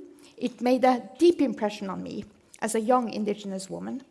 It taught me something about the very difficult situation of indigenous peoples in Guatemala and the Americas, and it was coincided with the 500-year celebration of Columbus' so-called discovery of the Americas. And at that time, it didn't quite register to me that you were really quite young. You were 33 years old. You were the youngest Nobel Prize laureate ever, Nobel Peace Prize laureate ever. Can you tell us how you experienced to become that icon, that woman representing peaceful indigenous resistance against the interest of the majority? Yeah. Muchas gracias. Yo quiero agradecer en primer lugar al Centro Nobel de Paz. Thank you to the Nobel Center of Peace for this opportunity, and also say thanks for the Nobel Committee that gives me lights, this hope with the laureates of the Nobel Prize. Congratulations on my colleagues that are here and those that are in field battle every day. For me, it's an honor to represent the voice of over 5,000 people and indigenous people shared in 90 countries in the world. We are 480 million people. And so in Central America, we are 43 million people together with Mexico. And Guatemala is a country of 7 million indigenous people, so we're not a minority. First of all, we're not a minority, and no one likes to be called a minority in this world. We're all majority in this world, but I resist to believe that our struggle is against something. It's either against the majority. No, the struggle of the indigenous people is to defend their rights, their systems, Mother Earth, and to go ahead with their wisdom, defend their legacy. This is a historical legacy that has values, principles. So it's not a struggle to war, but more we have been fighting and struggling for plenitude in life. And this has to go through happiness. And we hope everyone one day might be happy in this planet. So between war and the plenitude of life, of course, there is a huge path in between, and it's very sad that one sees the reality, feels that what one has been living it's a little small part of what other people suffer when they are not understood in this planet. Explaining us that we are all in it together. It shouldn't be a majority. We should be working together for peace and for the dignity of everybody. Moving to Ella. Imagine when Menchú was awarded the Nobel Peace Prize, you were not even born yet. And this was a very tumultuous and traumatic time in Guatemala, as we have already heard from Menchú. in fact, during the Civil War. But the Sámi history, even if it's very different from the history of indigenous peoples in Guatemala, this year we have learned so much about the Sámi history and the sometimes very harsh assimilation policies of Norway towards the Sámi and some national minorities through the report of the Truth and Reconciliation Commission. So, while Menchú and her people were fighting for land rights to survive as a people, isn't that the same fight that you are in the forefront on, but another place, another time? Yeah, exactly. First of all, I want to say thank you all for having me. And in the introduction, I was introduced as a Norwegian activist. I am not. I am indigenous and I'm a Sámi activist, first of all. In rooms like this, it's always hard for me to find a balance between acknowledging the obvious levels, different levels of privilege. I have grown up with you as my president, Aili, and I have had role models and been fortunate enough to live in a free country and in a democracy, and my life has certainly never been threatened. But at the same time, as I acknowledge that, it is important for me to use these spaces to talk about our battles, because they are truly real and they are truly painful. And for me, it can be a bit painful coming to these kind of rooms, because here Norway is your host. Here, Norway is proud as a Nobel Peace Prize host country to invite all of you to tell your stories. And at the same time, it is maybe hard to remember that this host is violating our human rights. And you are right now sitting at my front line. This is why I live in Oslo. I am not from here. My heart and my language and the language of my heart does not live here. It's far up north in this country, but I am here because this is where the government buildings are. This is where the decisions for my future and our lives are being made. So I want you all to know that about Norway and about this country.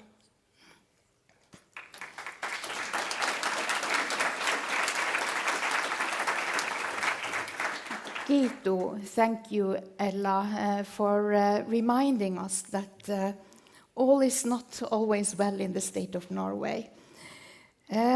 Moving over to Menchú again, after receiving the Nobel Peace Prize, you visited the Sámi people. You visited my hometown, Vårgårda, where Ella Marie's mother is from. And in 1996, you got one of your many honorary doctorates at the Arctic University of Norway in Tromsø. And when you received that honor, you said that it also belonged to the Sámi people. And I'm so touched that in midst of your struggles, you show such sisterhood and solidarity to other indigenous peoples. So let us talk a little bit about your hopes for the future in Guatemala and in the world. Do you have a message for authorities in states where indigenous peoples live, like Guatemala and Norway? Gracias.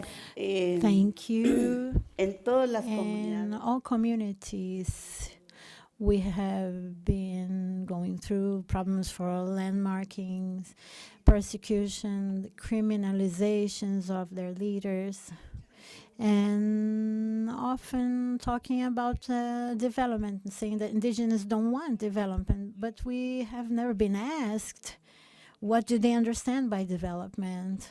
So only the feeling of developing themselves, but we lived in an era of the genocide, the tortures, disappearings. My mother, she is still considered disappeared. I have never found. My brothers, my father, when will they return? those imaginations, the most cruel imaginations have we lived, actually. So when we meet another group like us, we don't want them to experience again the same problems, so the same problems could be solved in the same way. And so many people in prisons that have never known why they were condemned, not because of war. A war, we know that the first characteristic of a war is that the civil population suffers more. They kill innocent people. Those are the first victims. The second victims are the fights among their own civilians, their own brothers fighting against brothers. This is the hate between them. This is very sad. But when we see the indigenous people, there is always a silence. It's a drop of water that falls, a drop of violence due to racism, discriminations, hate. So the consciousness of a person, it's an universal issue. I don't think that any activists of the human rights don't have this consciousness. All of the people that I have met that fight for those rights, the rights of women, for example, the women, we're very similar in the indigenous people. Even if we are a majority, our rights, they're not counted. So what's the hope? The hope is that our struggle will leave a mark in the universal consciousness. So we're gonna leave this drop. The youth, the youngsters can already read about the history. They hear the testimonies. They can learn of what happened to their ancestors, grandparents. They do have a contemporary memory. I find the contemporary memory very important in art and culture, etc. So in the academic world, I am a huge academic now because I have many doctorate degrees, and thanks to Tromsø, I also have a doctorate degree. And I am Norwegian because Norway and myself, we have this love relationship due to their people, the people that have been together with us, but the youth. I find myself like a teenager of 16 years old together with the indigenous youth. Not only the Sámi, I want the Sámi youth I want them to have the self-esteem, learn the values and wisdoms from their grandparents, from their ancestrals. And I want the Mayan people to feel the science from their ancestors in their veins. We are a time tunnel. And I am a life philosopher because I really truly believe that we can live in a very short time, the human being, but we want to live everything, destroy everything. So that's why I say no to the weapons, no to the wars. Wars are wars, and there are players in those wars. But human beings that are behind wars also have a cycle of life. It's not that they're going to be powerful forever. So the youth, youngsters, please talk, struggle, feel your identity as part of your spirituality, part of your profound being. And violence, yes, violence, we have to put a name on violence. You have to typify it to show that it's a crime, prove that it's a crime, and crimes must be judged and punished. So if we want justice, let's judge the crimes. Since in my time, forced disappearing, was not characterized as a crime, and today it is a crime against humanity. the same with torture, and now it is. So we have to use the courts to apply. But finally, this yes, a lot. من خیلی این پیام شما الهام بخش بود. از الا میخوام بپرسم 2 سوال. ریگالتا گفتش که مقاماتی هیچ وقت از ما نمیپرسن، نمیگن منظورشون توسعه چیه، فقط میگن ما توسعه نمیخوایم. اگه شما چی دارید؟ Ask you what development was. Would you have an answer for him? Putting me on the spot, Eileen. Well, certainly development after some time isn't something that I associate with anything positive, and that's because of the terms. On whose terms is development going to be happening? And development tends to exclude and not include indigenous voices and indigenous development. That would be interesting. What is that? And I think capitalism and I think patriarchy has taught us that every day we should grow and grow richer and develop more and steal more lands to build. And I think development for me, or the goal for me, is to leave the land where I have walked the same as I found it, so that the future generations will have the same benefits that I did. That is development for me. Yeah. And development for me would to see more Sámi children growing up to be young Sámi human rights defenders like you.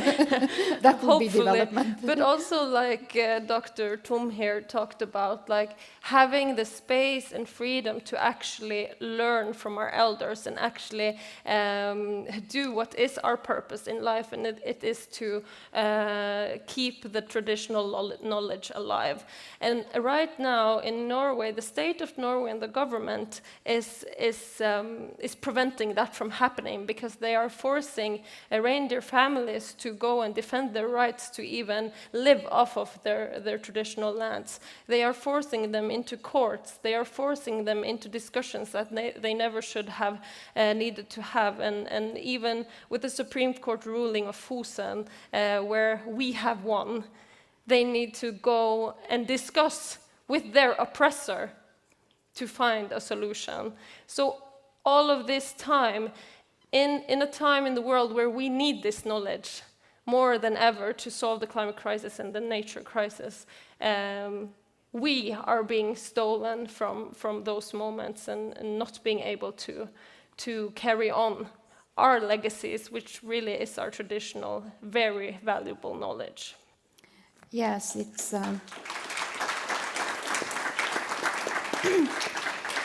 It is a bitter fact that we have an ongoing human rights violation in Fosen, in Norway today. Menchú, what is your message to young indigenous human rights activists like Ella?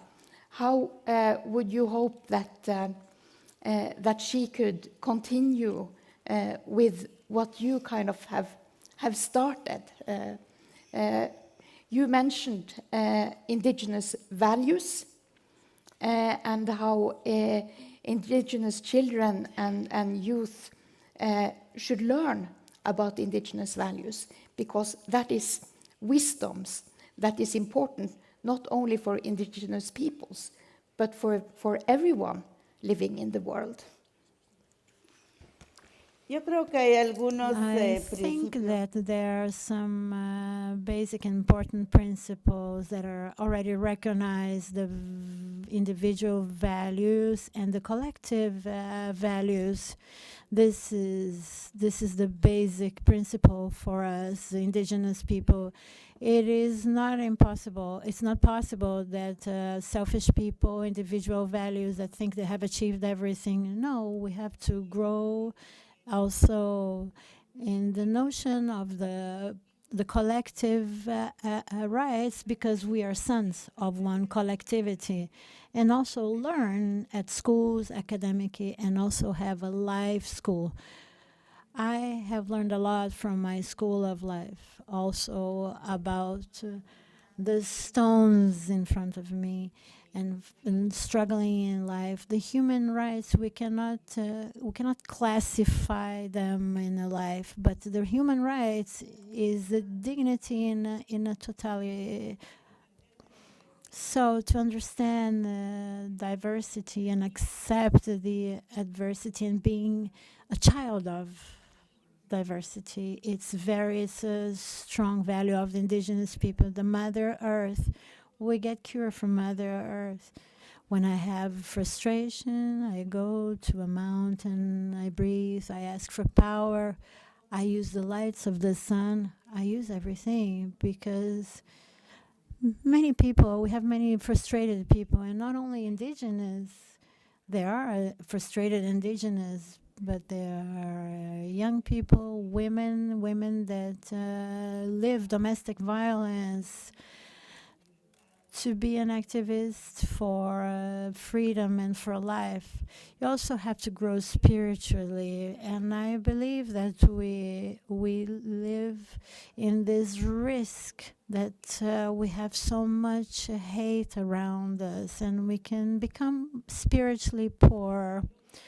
So what else can I say? Only that I wish that people can decide what they can do, and whatever they decide doing, do it. Not tomorrow, but today. Tomorrow is another day. Today, do whatever you can. For example, our brothers here and sisters have been speaking about the struggles, the wars. Unfortunately, the wars have been the passion of humanity, the nuclear weapons, military systems. Soldiers are human beings that are behind those wars. There are no reasons to get that the weapons have to win, but the reason and the consciousness of the human beings. She has the opportunity to be a master of the consciousness. Struggle, fight, do everything you can. Don't compare your struggle to anyone else's. You can do what's in your hands to do. What you can't do, other people might do. Other people will do this for you. And this is what I think. To be more pragmatic, less radical. Otherwise, we die. We die of frustration, of nerves, of the liver, and many other diseases.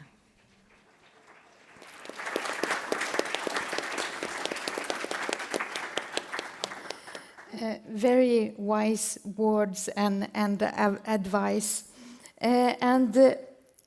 Menchú also mentioned, Ella, the importance of art in explaining human rights, human values, explaining resistance. And in that you are kind of an expert. Oh, thank you.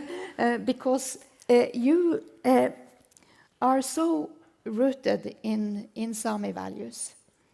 I think following your career as an artist and also as a human rights and environmental defender, you show this also both through your activism and through your art. Respect and care for nature. And these are values that I think are very recognizable both to other indigenous peoples, but hopefully to also all the peoples in the world.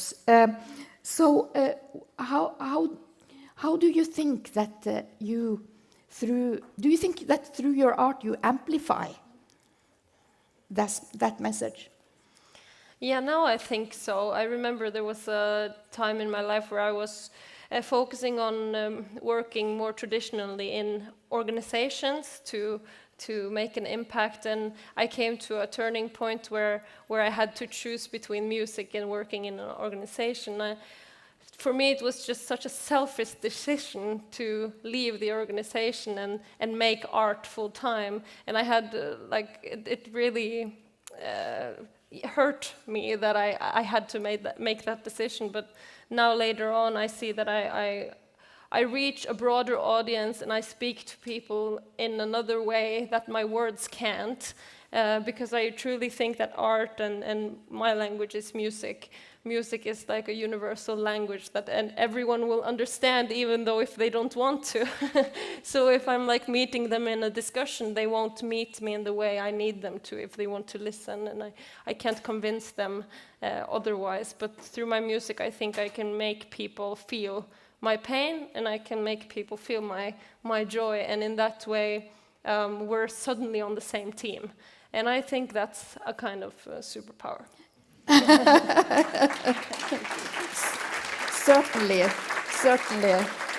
So if the government or the authorities or whoever will not listen to your words, maybe if they listen to your music. Yeah, and actually we met the Prime Minister earlier, my fellow activists here, and he certainly is not agreeing with us on the Fosen case, but in the meeting where we were trying to negotiate, he said, but you have nice music. So the next song I put out was a direct message to him.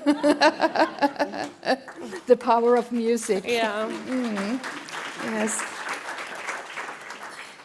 Well, thank you, Ella, and I'm asking everyone to listen to Ella's music to get the rest of the story. Thank you. But turning back to Rigoberta Menchú Tum, we are celebrating the human rights heroes, but we are also reflecting on the difficult situation for many human rights heroes. And here we have a great public of possible alliances, both in this room, but also online. So what is your final message to all those who cares about the future of the humanity? Ya mis hermanas. Dear brothers and sisters that have won the Nobel Prize, I think we can all have one initiative. We can make a letter, we can make one declaration, we can put the information at the website. Today technology reaches everyone. We can use this as a tool. We can try to convince other people to support us, to support the victims, to struggle for the legitimate truth of the victims, because the victims are the ones that live in those conditions. No one can dare to make fun of those victims or not take them serious. I feel that all of you, the international community, can have a struggle from wherever they are. Teach your children that humanity, that we are needed one to the other. We're necessary, and the human rights defenders take care of your lives, because if you're killed 1, 2, or 3, it's a very profound pain for the humanity. The defenders, the leaders that take care of their own lives, their health, especially the women, because as women we forget everything and we take so many risks that they take care of their own health because they're human beings and they struggle, but they have to have health to run this struggle, have self-esteem, but others must have a strong role in our lives. Olugito, thank you very much. Thank you. Ella, Menchú, thank you both for a very inspirational conversation. Thank you.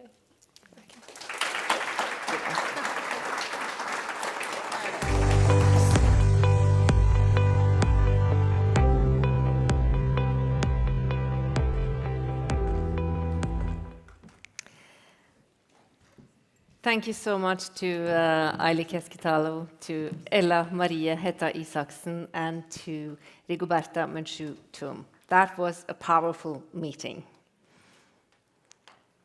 And now that we've learned how human rights defenders are important for democracy and peace, and how they are being targeted across the world, we have reached our third session, where we shall try to find out how we can mitigate some of the threats they are facing. How we can all support human rights defenders who are at risk today.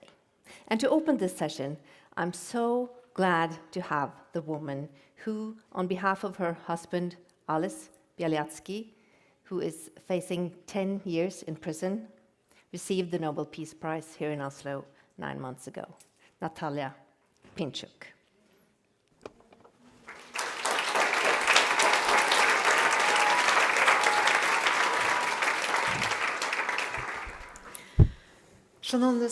Ladies and gentlemen, I would like to thank the Nobel Peace Center for possibility to speak at this conference. I am grateful to Norway for supporting the human rights defenders movement. The recent document, Norwegian Guidelines for Support to Human Rights Defenders from the Norwegian government, is relevant and comprehensive. I wish if only the governments of all democratic countries have done the same. But dictatorial regimes hate human rights defenders. A week ago, Lukashenko's Ministry of Internal Affairs declared the Human Rights Center Vesna and its informational resources an extremist formation. Now even readers of their social networks can face persecution, and the human rights defenders who are in prison face an even harsher conditions. Unfortunately, the Western world rarely notices Belarus. Therefore, I will emphasize that Belarus is not Russia. Lukashenko is not Belarus. The free Belarus is the one that is genuine, open, and it chooses European democratic way. These are those ordinary people that did extraordinary things in 2020 and surprised the world as millions of Belarusians took part in peaceful protests against brazenly falsified elections. The Belarusian society still hates the dictatorship and has never agreed to its territory being used by Russia for the aggression against our good neighbors, Ukrainians. And it resists this as much as possible, including through partisan actions. That's why today this free Belarus is attempted to be destroyed and crushed. Among imprisoned are elderly, chronically ill, and mothers of many children. Relatives and friends of activists and leaders are taken hostage. People are sentenced to unimaginable terms, up to 25 years. People are holding on morally, but they're destroyed physically, that's why. People are dying in prisons like the popular artist Aleix Pushkin. Due to conditions in prison, a healthy person developed a perforated stomach ulcer, and despite the terrible pain, he was refused any timely medical help. This is, in its essence, another murder. In 2021, Ales Bialiatski knew that sooner or later he will be arrested again. However, he felt morally obliged to do everything possible for the release of already imprisoned human rights defenders and set an example for others. After the arrest, I was allowed to see him only 1 year later. The visit was through the glass. Ales was very positive and optimistic, even though he realized the dangers he was facing. I don't know when we will see each other again. They won't be able to break him morally because he has a mission. This helped Ales to endure the previous imprisonment by Lukashenko for 10 years ago, and it supports his spirit now that he turned 60 years behind the bars. Since his youth, the times of communist dictatorship, Ales dedicated his life to the struggle for fundamental human rights, the right to be free, the right to choose the government, and the right to be yourself. Now, right before me, in the previous panel, Honorable Rigoberta Menchú and Ella Marie Hætta Isaksen talked about the right to an identity is one of the most important human rights. Lukashenko's dictatorship continues to strip Belarusians of all their rights, including the right to an identity in favor of Putin's Russia. Thousands of civil organizations were shut down, including all those involved in the revival of national culture and language. Teachers, writers, journalists, musicians, and artists are in prisons. This is how this space is cleared so that the Belarus could be used as a platform for Russian revanchism. Did the awarding of the Nobel Prize change the situation of Ales Bialiatski? He became the laureate of the award while already in the trial detention facility. In a cell without ventilation and a semi-basement, his vision deteriorated abruptly and his chronic diseases worsened greatly. But he did not have any timely access to medical care, and he still doesn't have it. The trial against Ales, who was already Nobel laureate, and his associates, Valentinom Stefanovich and Vladimir Latkovich, was a farce. False accusations, fictitious witnesses, and a pre-prepared verdict. One of the lawyers was arrested, and the other one got his license revoked. The defendants were kept handcuffed in a cage under the trial. Ales asked to conduct the hearing in Belarusian. The court refused him. This is at the same time a gross violation of human rights, but it's also an indicator. The territory is marked. Belarus, under the rule of Lukashenko, is a part of the Russian world. Ales was sentenced to 10 years in prison. Regardless of his health, he was sent to a colony that has a terrible reputation as a conveyor belt for the torture of political prisoners. All of them in Belarus are repeatedly, every now and then, sent to solitary confinement cells, where even if you're tortured, you won't file a complaint. Political prisoners are declared extremists and made to wear yellow signs on their uniforms. Doesn't it remind you something? Only months later, I received a letter from Ales with scarce information. It is much more difficult for a lawyer to get to him now. It is important for the authorities to make Ales's existence in a prison unbearable. The state propaganda contained insults to the Nobel Committee. Lukashenko probably likes to challenge others. I violate all norms of human coexistence and international law, and you can't do anything to me. From this, it seems, follows the first answer to the next question. What can be done to help political prisoners in Belarus? First and foremost, the regime must receive a united message from the democratic world. Political prisoners in our country must be released without any conditions. Any contact with authorities in Minsk is possible only after that, and under the condition of cessation of participation in aggression against Ukraine. Lukashenko's regime understands only the language of force. Negotiations with Lukashenko, behind whom is Putin's shadow, are fruitless. Therefore, I express great respect to those countries and politicians who are not tempted by pragmatism, have no illusions, and show integrity. It's time to use the mechanism of international criminal court and universal jurisdiction. We should rely on the firmness of international organizations, which must stand guard over democratic values and peace. We should rely. The United Nations Special Reporter on the Situation of Human Rights Defenders, Mary Lawler, who spoke in the first panel, gave a basic understanding of dictatorships, including Belarus. But at the same time, the Secretary General of the United Nations invites Lukashenko to the Sustainable Development Goals Summit, and UN officials praise regime. Does it mean that mass repressions and complicity in criminal war is part of sustainable development? And the Red Cross doesn't monitor the situation in Belarusian prisons because it is engaged in other things.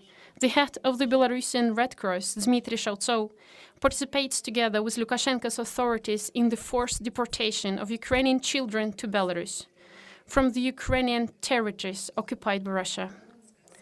The Parliamentary Assembly of the Council of Europe recognized it as a genocide.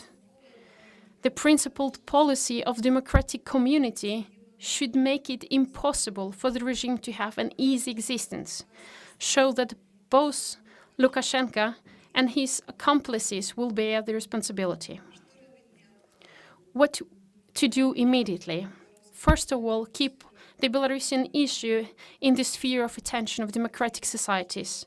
I hope that the name and status of the Nobel laureate will help not to forget Belarusian victims and heroes. On the whole, you need to do the next.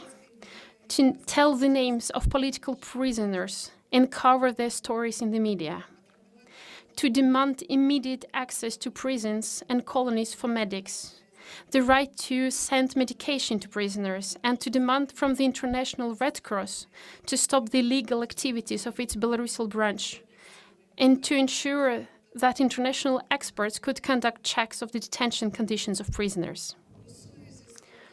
In connection with the actual destruction of the lawyers' bar in Belarus, initiate international investigations of the case and send appeals to specialized UN bodies, for example, Committee Against Torture, to send letters to political prisoners, understanding that the most of them won't reach them, but the international solidarity, the number and geography of the letters will affect the prison officials, support relatives of prisoners. An effective mechanism is symbolic parenthood, guardianship of political prisoners by renowned politicians and public figures for some concrete political prisoners. Belarusian human rights defenders and other brave people are captured in Lukashenko's prison because they want to see the country free from the dictatorship and Russia's enslavement. Freedom to Olесь Bialiatski, freedom to all political prisoners in Belarus, and to the people of Vesna and in the world. Thank you for your attention.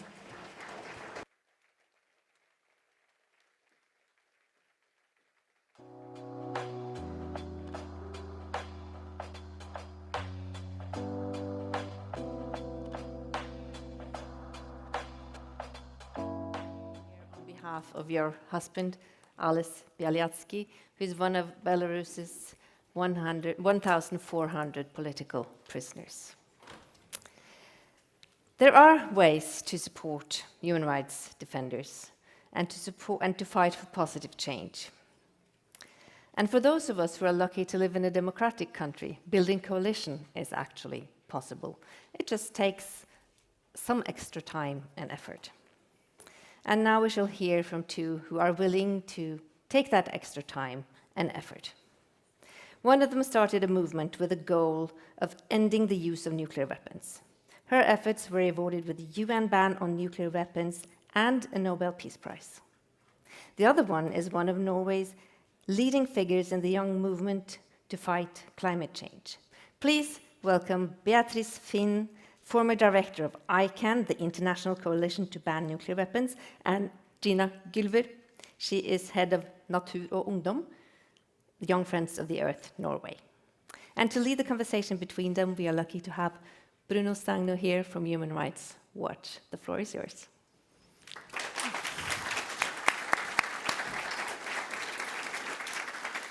Thank you, Ingvild. Yes, how do we get from the one to the many? Mary Lawlor mentioned Václav Havel earlier. Václav Havel spoke about and wrote about the power of the powerless. Alexandra uses the term, how do ordinary people get to do extraordinary things? So I'd like to explore with both Beatrice and Gina how exactly they have done it, and maybe we can have a bit of a crash course so that we can have more ordinary people doing extraordinary things, working in coalition, so that we can bring positive change to this world. Now, both of you probably share lots of things in common, but one of the things that you certainly have done in your advocacy is to tackle two seemingly impossible missions, both of them very closely related to doomsday scenarios, where very few individuals hold the button that decides the destiny of our common humanity. In your case, Beatrice, it's about nuclear weapons, where we have 9 nuclear states that have 13,000 warheads in their different silos. Yet you managed to come together with a number of partners, building the international campaign with about 650 participants, and you have actually been keeping the finger from those 9 states away from that red button. How did you manage to transform citizens into people who could actually push states to negotiate and ratify a binding treaty to ban nuclear weapons? It's a tough question. Thank you so much for having me here. It's been an incredible day and such inspiring speakers. And throughout when we talked, I've been thinking a lot about it. And just the theme of this conference, Human Rights Heroes, I think is really important that we reflect on the fact that most human rights heroes are not seen as human rights heroes, right? They're, and especially, and Ella, I love the comments about Norway and sort of pointing that out because I'm Swedish and we have the same thing. We love to look at it at somewhere else, right? And that it goes on somewhere else, and we're very supportive here in the Nordic countries, for example, about that. But actually, human rights heroes are seen as security threats or difficult or annoying and don't have a lot of social status. Very few human rights heroes get the privilege of receiving a Nobel Peace Prize and get that kind of status and celebration. So I think it's really important that we reflect on that. So, for example, nuclear disarmament has been seen as one of those really hopeless issues. It's naive, it's never going to happen, and who do you think you can do? Are you really going to be able to achieve something? So one of the things that, of course, we have to do is to create alliances and create communities when we can support each other. When we can work together. I think that's really the recipe of first protecting human rights defenders, making sure that they have communities around them, that we're not alone in this fight. I think that's one of the biggest challenges, feeling completely alone and abandoned when inevitably the powerful that you stand up against are going to come after you and criticize you. So you need a community. So you need to find your allies, find your people around you to really build groups where you can do things together. Everything is much more fun when you do it together. That's really something I think that we have to do. And also these issues, whether or not it's a human rights situation in a country, if it's massive global catastrophes like nuclear war, climate change that feels like it's getting warmer and warmer by the day, we have to also find joy in this kind of work.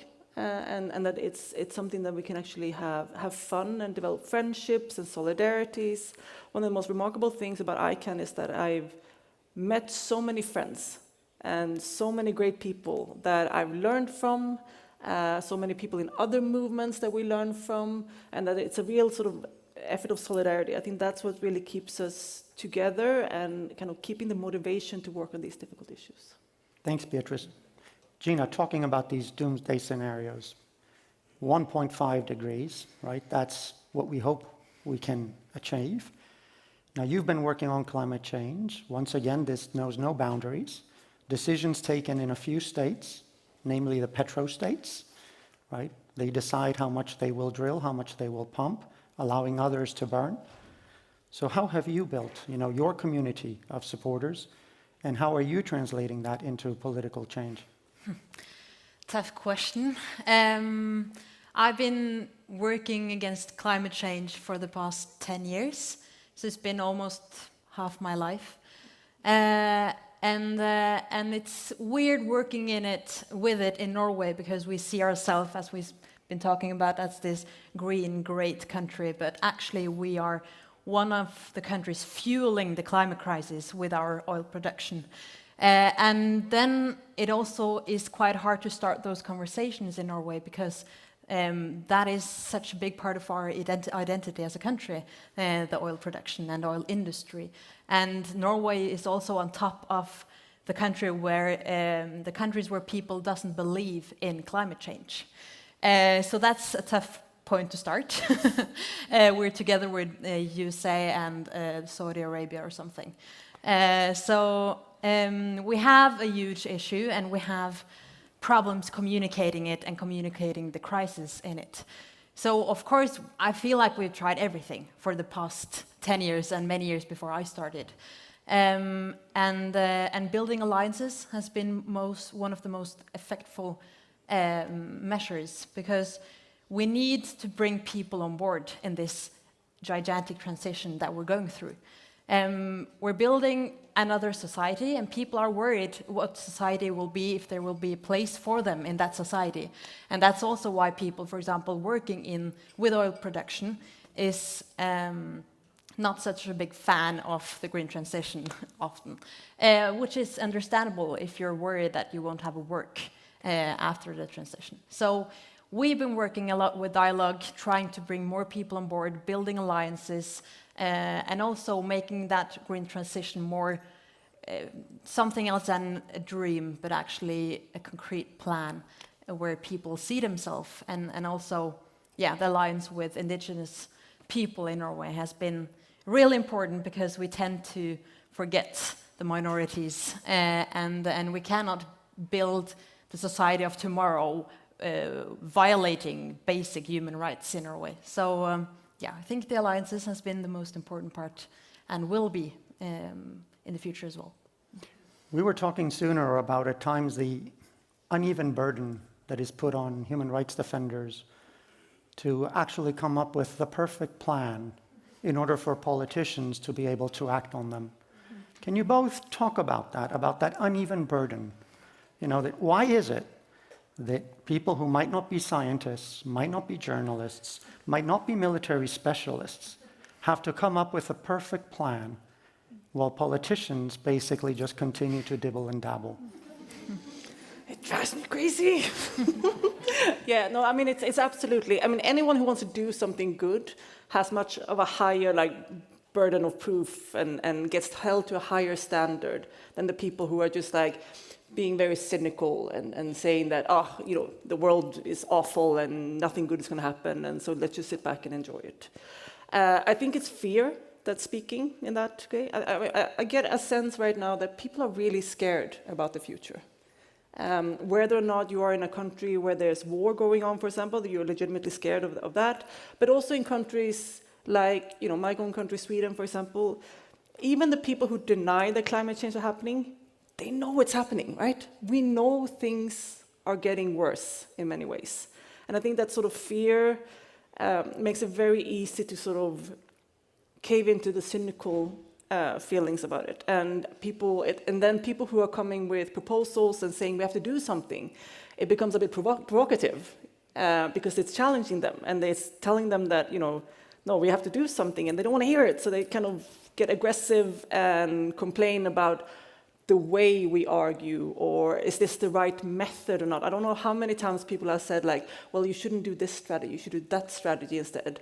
Would you listen more if we did it another way? And I think that with climate change, you shouldn't be doing these civil disobedient actions, for example, you should peacefully protest and in a way that doesn't bother anyone with power. has that worked before? So it's really infuriating, and I think you have to develop a lot of thick skin in this field. And again, that's why the community matters. Every time I attend a lot of meeting with, all the NATO people and the generals and the military dudes telling me that I'm wrong about everything, it affects you, and you get really uncertain of your own arguments and feeling sort of worried about that. And then you go to the events where people are on your side, and you kind of remember, like, oh yeah, we're many, and actually, I'm not crazy. Like, this actually makes sense. They are the ones who are wrong. So I think it's really important that we don't let that drag us down, and then we also constantly focus on the politicians. Both in nuclear weapons and on climate change, I constantly see people asking, media want to report about how bad things are. They want to report about the problem, and very rarely about the solutions on the table. And that's one of the key things, right? We don't need to ask more activists about climate change. We need to ask the politicians, what is the plan? Same thing with nuclear weapons. We can have all the experts talking about how bad the situation is and how it's getting worse. But what is the Prime Minister of Norway? What's the plan for getting rid of nuclear weapons in this world? What is the plan to get rid of Russia's nuclear weapons, for example? How are we going to move forward with this and solve this big problem we have? And why, so we need to kind of pivot it back. It's not us, we are not the decision makers, actually. We're just trying to raise awareness about it. We have to focus on the politicians, and they are the ones who have to answer, so tougher questions to them. I totally agree. And I had this really weird experience where I was on the phone with a journalist, and he was saying, like, well, your organization has existed for 50 years, and the world is right now kind of going to hell, so what are you doing wrong? Which is crazy to put that responsibility on an organization, mainly organizing people who are like 17 years old and still in high school. But that is actually kind of what it feels like, that it is our responsibility, and it's just so unfair. But still, we have taken that responsibility and are making a change. And the one thing I could say to that journalist is, you can be sure that if we were not here, the world would be a much worse place. So I know that we are having an effect, making change, and at least the politicians are not. And it is crazy that they can just stand by and watch this crisis happening without being confronted with it. And in Norway, we've had, of course, all over the world, a summer with extreme weather and catastrophes every week. And in Norway, we are lucky to not be that exposed to climate change right now, but we've had this extreme weather and floods and people losing their homes the past month. But media and politicians aren't talking about this as a consequence of climate crisis. We aren't talking about how we can reduce emissions, what we're going to do with our massive amount of oil. And that is so weird that that link doesn't exist even in 2023. So, Gina, if I may, we are just a couple of months away from COP28, which will be hosted by a petrostate, United Arab Emirates, a country which doesn't have a fawning human rights situation. How do you continue to find hope that we are going to attain those climate change negotiations that will have a meaningful impact in light of the fact that the petrostates still continue to carry tremendous weight within the negotiation process, and that civil society at times has difficulty in being able to insert itself in these discussions? Not only is the UAE obviously not a human rights respecting state, but previous COP was in Egypt, where Abdel Fattah al-Sisi is no friend of civil society. So how do you keep hopeful, and what do you see as coming next? I think every activist knows that hope is a choice, and it kind of it is a choice, but it's also like staying in this fight doesn't feel like a choice, because it's just a tremendous responsibility. We live in the most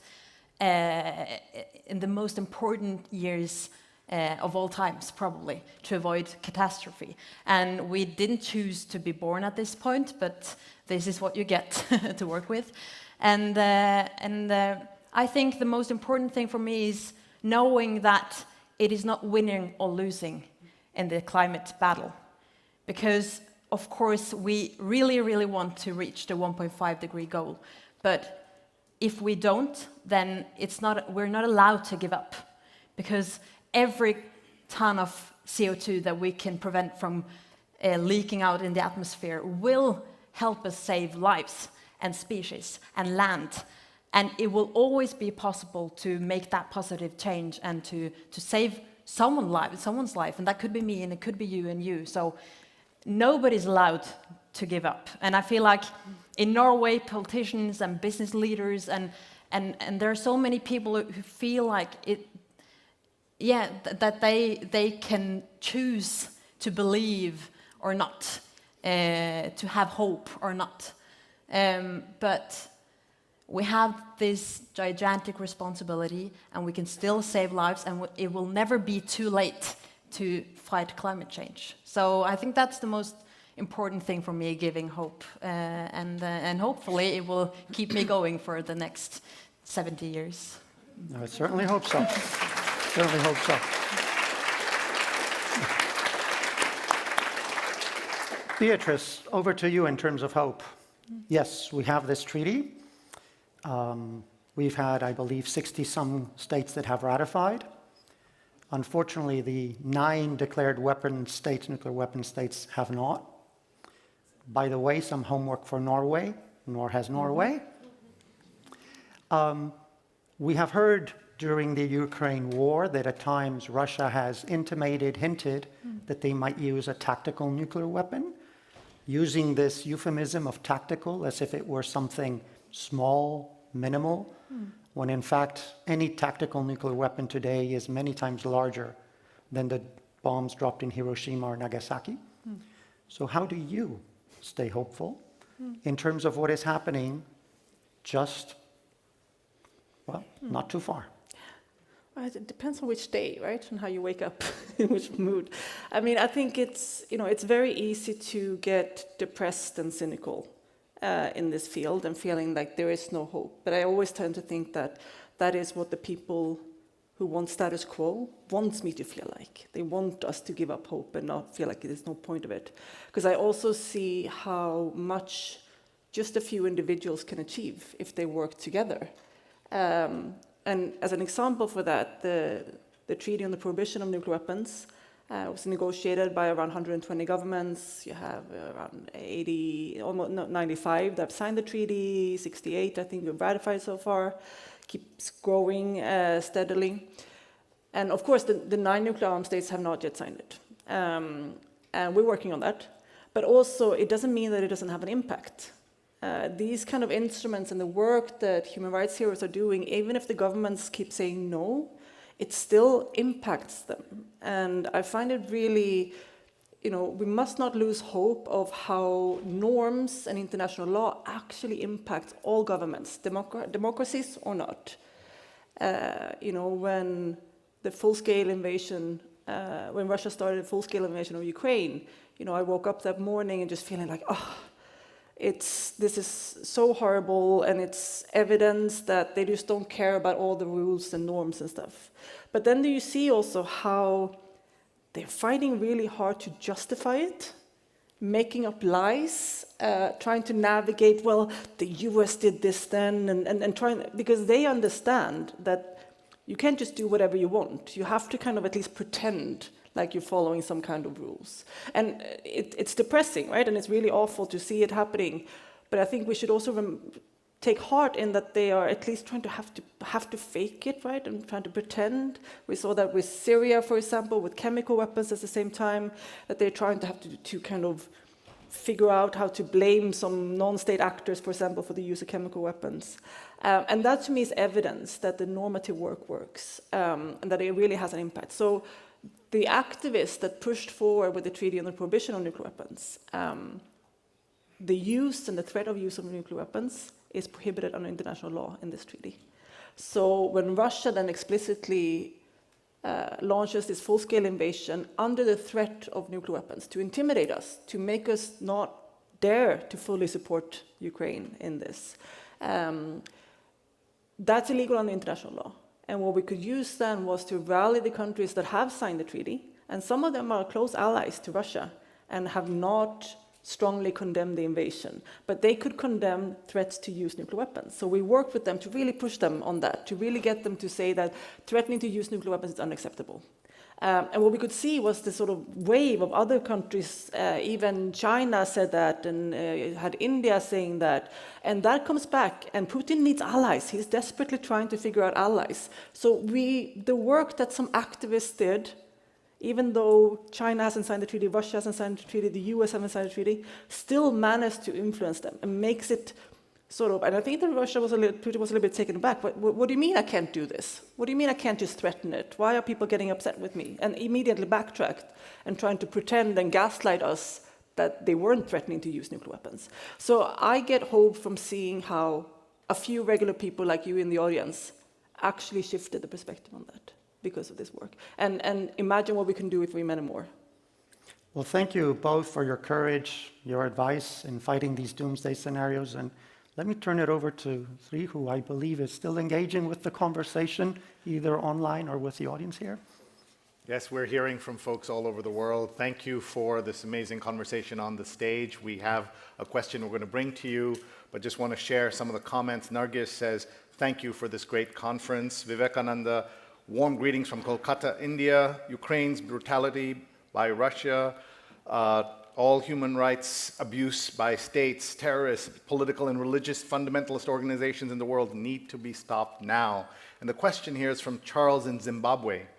Why doesn't the global community introduce curriculum about peace in schools? As a result of peace education, students can gain a better understanding of the cause and effect of harmful social interactions, as well as the skills to intervene to break the cycle of conflict and violence. So we'd love to hear, as part of your wonderful session around solutions, here's a question about education and schools around peace.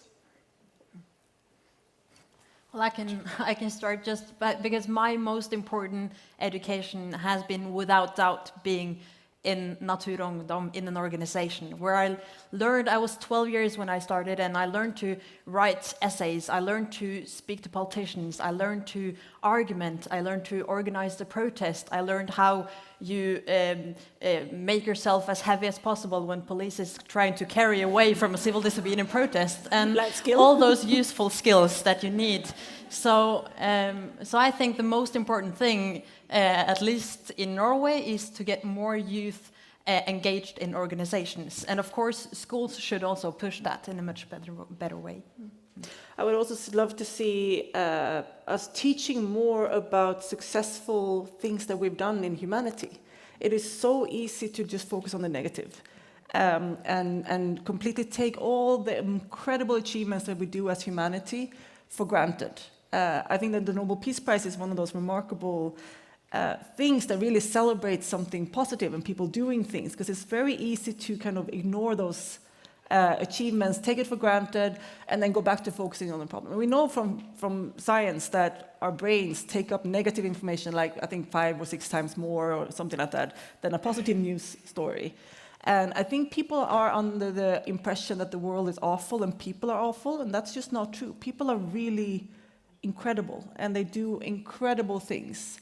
And the problem is that when we can do really bad things, when we don't see the consequences, we don't get confronted with them, we think it's not going to happen here, for example, that's when we can get, or you kind of see structures instead of people. And I think, again, that's why human rights defenders, like bringing up the human stories is so important for this. And I would love to see schools, telling more successful stories of movements that have achieved things, international law, peace negotiations that have succeeded, initiatives, and we as activists also have to be better at celebrating, which can be hard when there's 100 bad things going on. You feel bad about celebrating something small, but we need to celebrate more because it's empowering. It makes people also trust that the work works, which it really, really does. So I think we could do a better job at educating people about all the successful things that are going on. Well, we are at time, but there are certainly many, many inspiring stories to tell.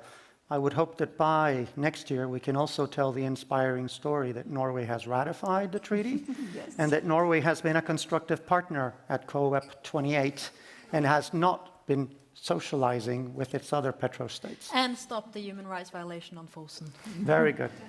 Thank you all, and thanks for your courage.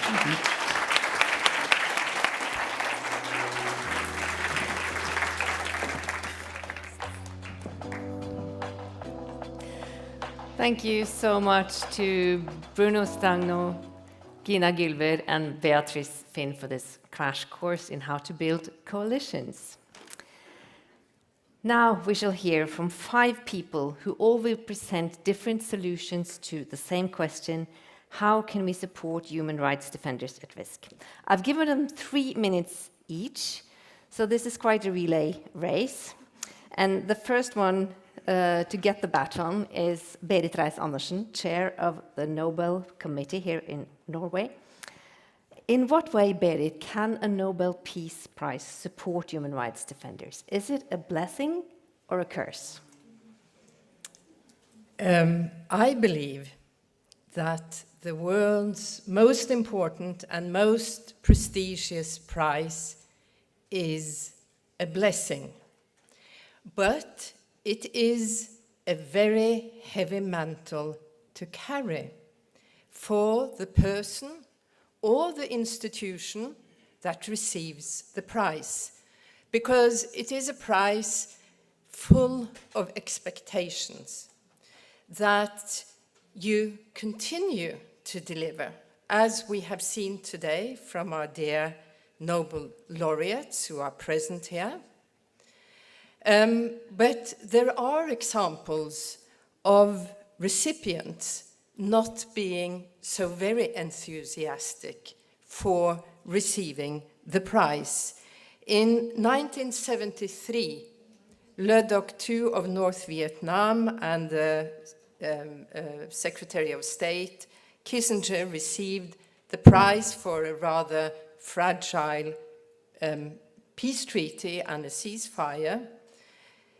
Kissinger accepted the prize and very quickly regretted his acceptance. Le Doc II had some more presence of mind and did not accept the prize. And Kissinger learned that you cannot reject the Peace Prize when you have received it. So the heavy mantle is also that you have to deliver on the prize the rest of your life.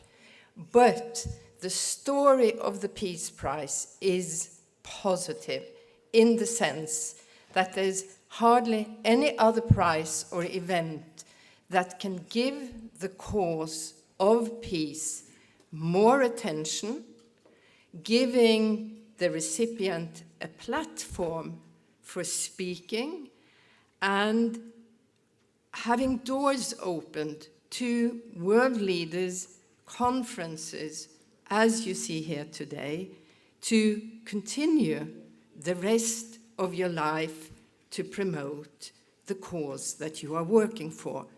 And of course, we often think about this. I have 20 seconds to tell a story that I was reminded of yesterday of Andrei Sakharov, who received the Peace Prize in 1975. And it had enormous consequences for him. He was a respected scientist. He was stripped of work, income, later pension. He received the Peace Prize. Repercussions became even harder. He was sent into inner exile to Gorky. And apparently it had destroyed his life. But by 1992, after Perestroika, Gorbachev, another Peace Prize laureate, Andrei Sakharov was in fact a member of the Russian parliament and sitting in the Duma and being a politician and criticizing what had been going on in the Soviet Union and at the present time, Russia. So there is also a time for victory after suffering. Thank you.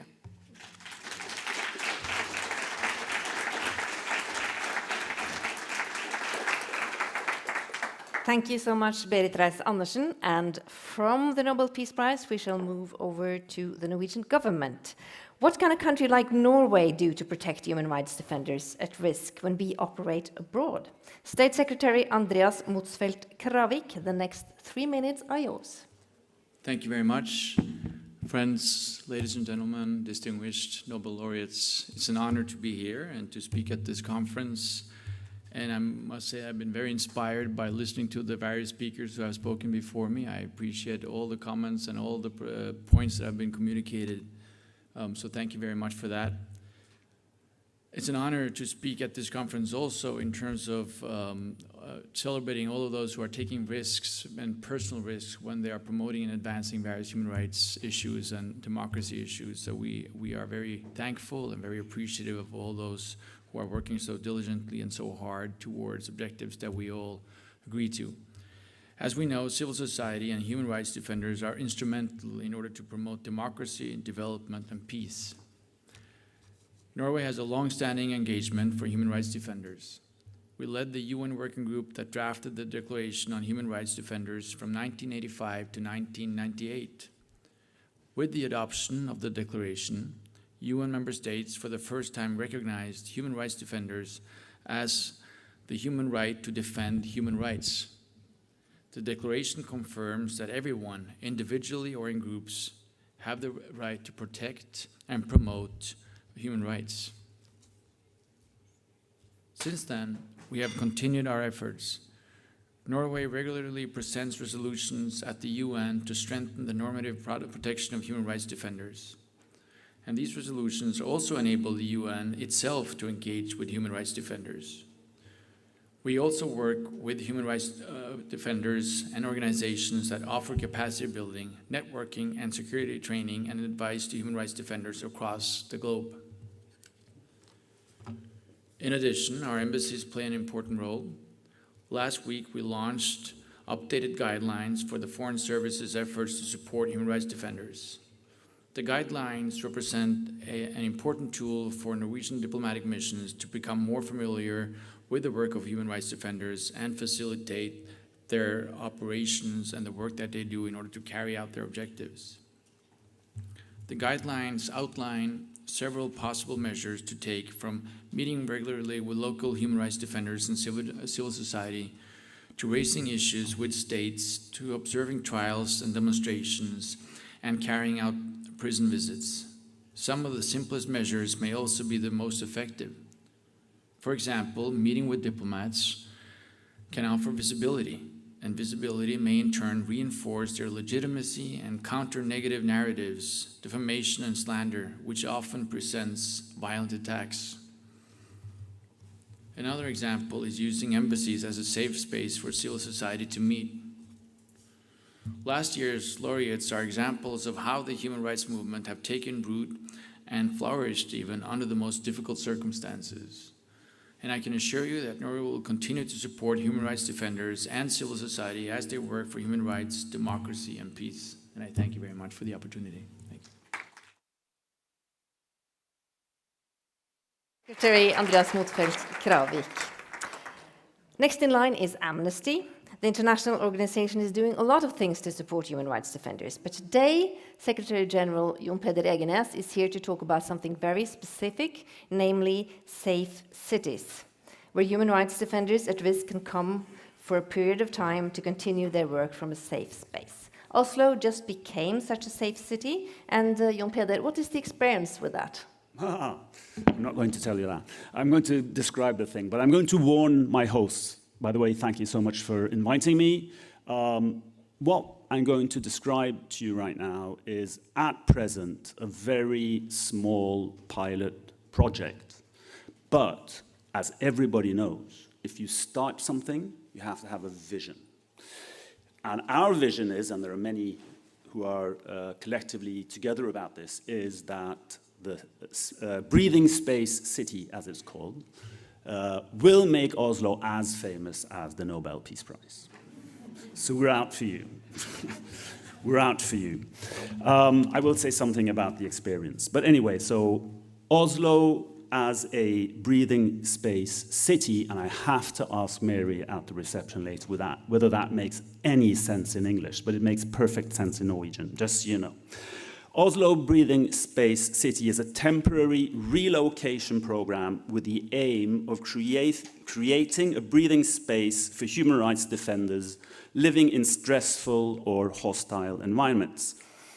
This little pilot project is just a 2-year project, but I know we have good connections with the municipality, and if there are many Norwegians many Oslovians out there in cyberspace, then please remember this name, remember it when you vote, and make sure that this is continued.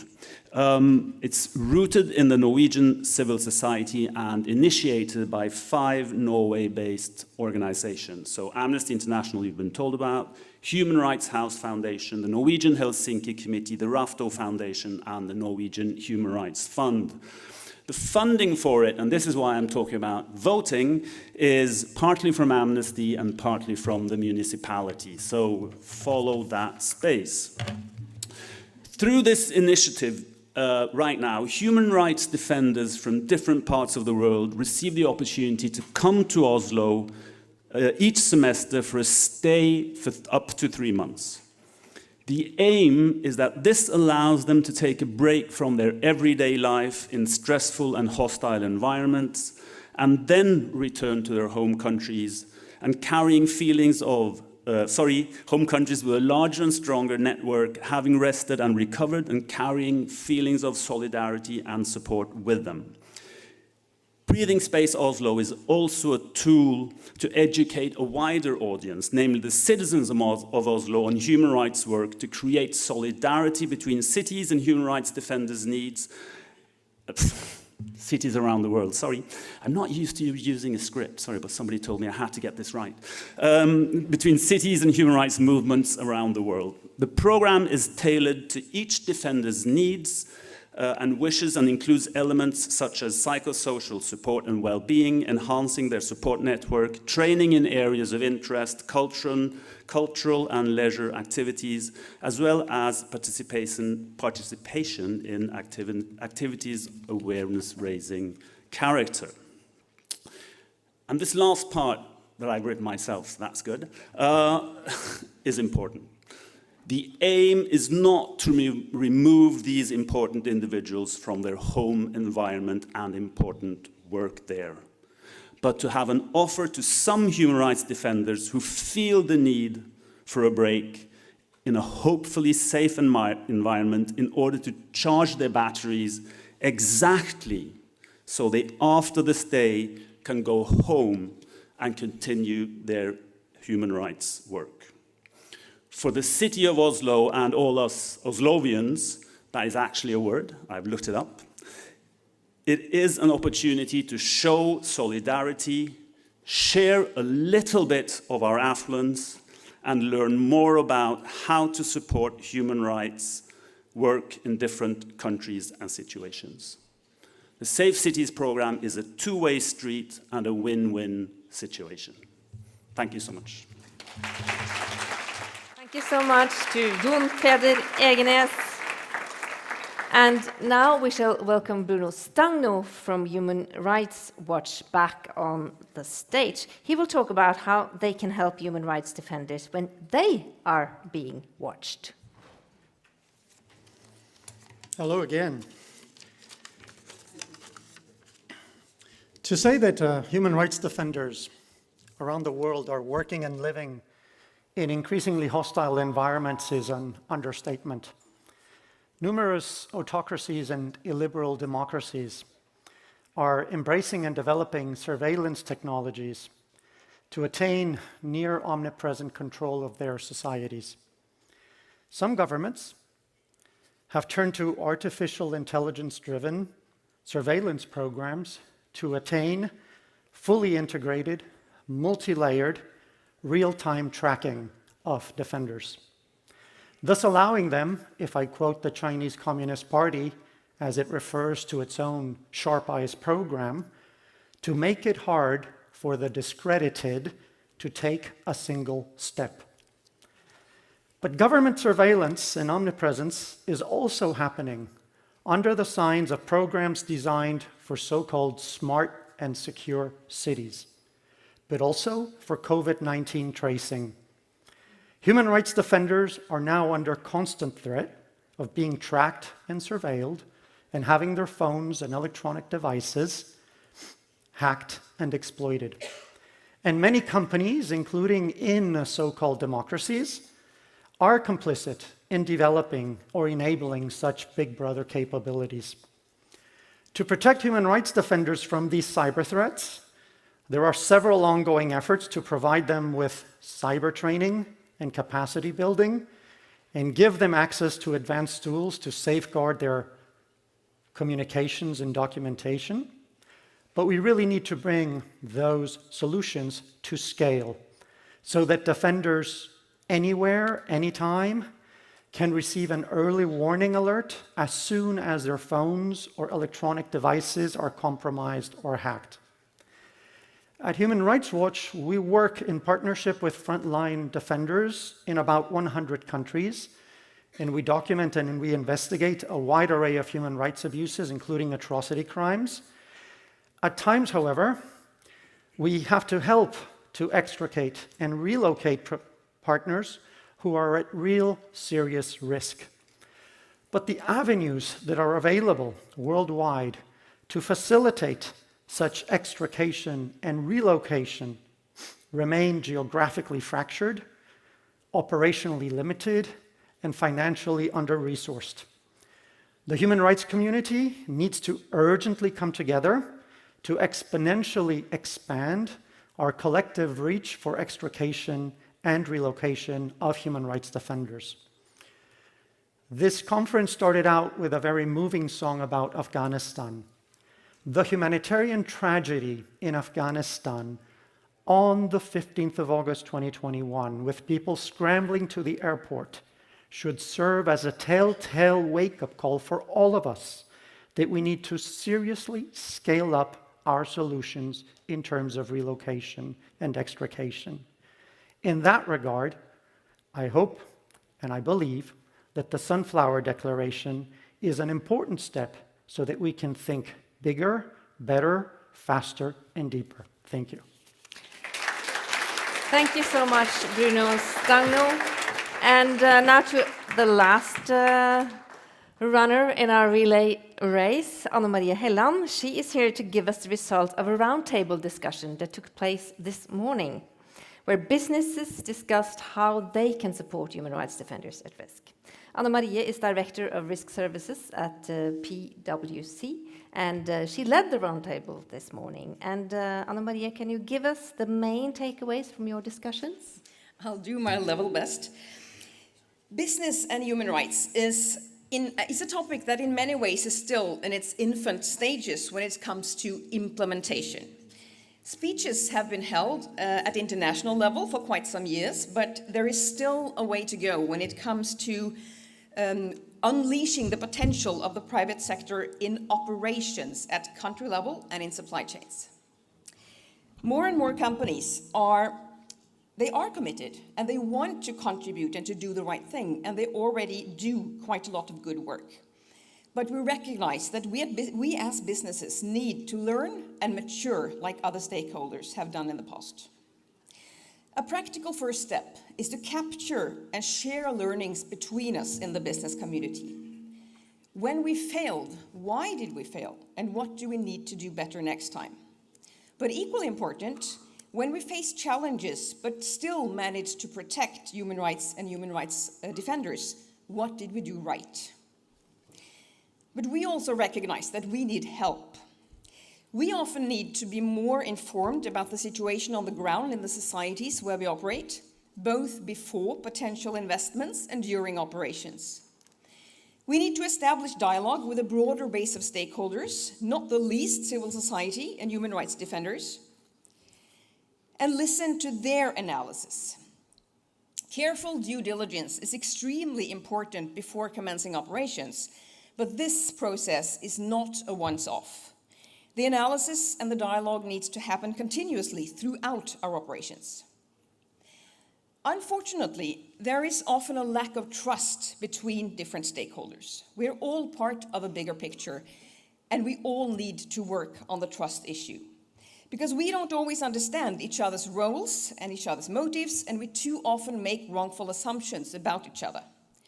Therefore, open and respectful dialogue should happen in safe spaces where we as businesses can be open and honest about our challenges, our dilemmas, our shortcomings, and our potential. This may help us as businesses to understand how we can promote and how we can protect human rights defenders without inflicting harm on the very cause we want to support. We as business communities should make sure that we help create such safe spaces for dialogue. And finally, all stakeholders should be held accountable for how they protect and promote the human rights agenda and its defenders. As businesses, we need to be transparent and clear in our company values and business principles in terms of human rights.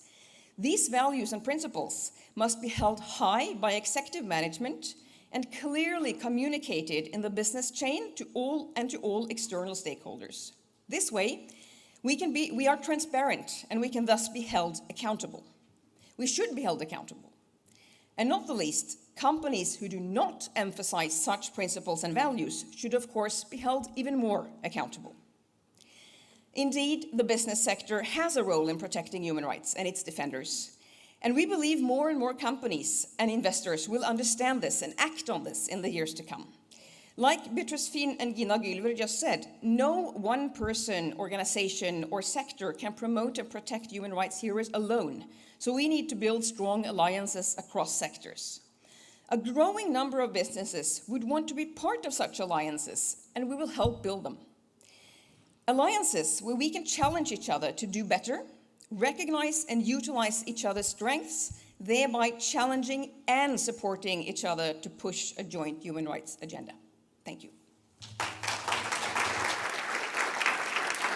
Thank you, Anna Maria, and thank you, all of you, for all the good ideas and all the good initiatives who are already out there. And I feel also that there are so many people in this room and in the digital space who want to help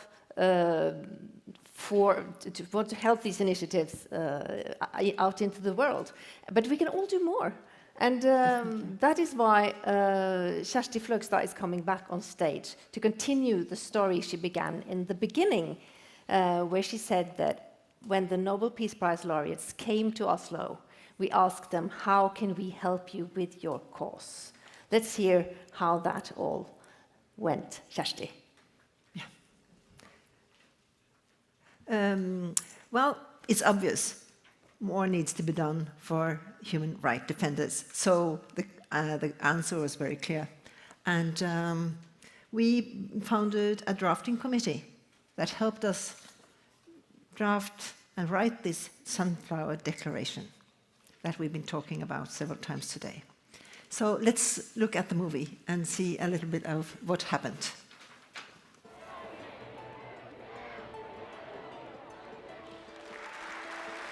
This year's Peace Prize is awarded to human rights advocate Ales Bialyatsky from Belarus, the Russian human rights organization Memorial, and the Ukrainian human rights organization Center for Civil Liberties. The Nobel Peace Prize laureates 2022 are human rights defenders.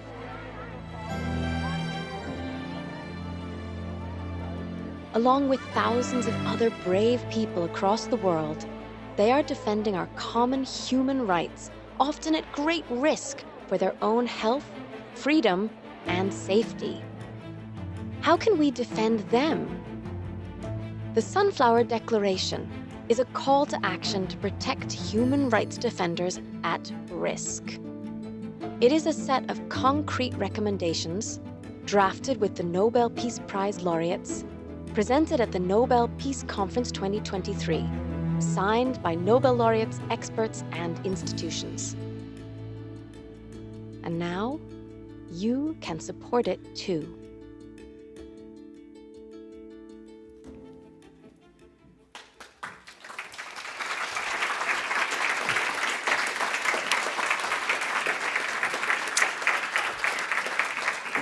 So present here today are all the Nobel Peace Prize laureates to sign the declaration. So please, And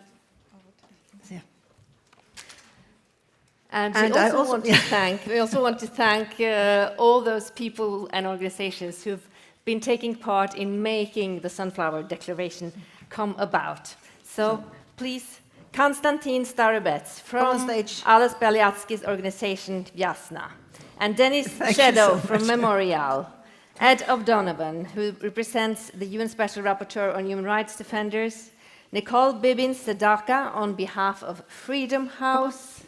Come on. Go here. Berit Lindemann on behalf of the Norwegian Helsinki Committee. Oops, all my papers. Kristin Storaker Skutlaberg on behalf of the Norwegian Human Rights Fund. And Center for Civil Liberties also took part in drafting this declaration, along with frontline defenders and civil rights defenders. And I also want to welcome Helena Boyden-Lamb, who held everything together. She's at the Nobel Peace Center working with us. Give them all a big hand. And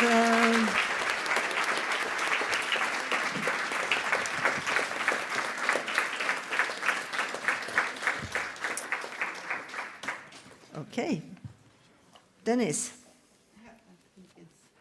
for Memorial, you have been part of the committee that co-created this document. Why do you think that the world needs a Sunflower Declaration like this? Yeah, I think that what needs is to encourage more people to become human rights defenders, because I think that peace and democracy needs everyone to be a little bit of human rights activist. Thank you so much.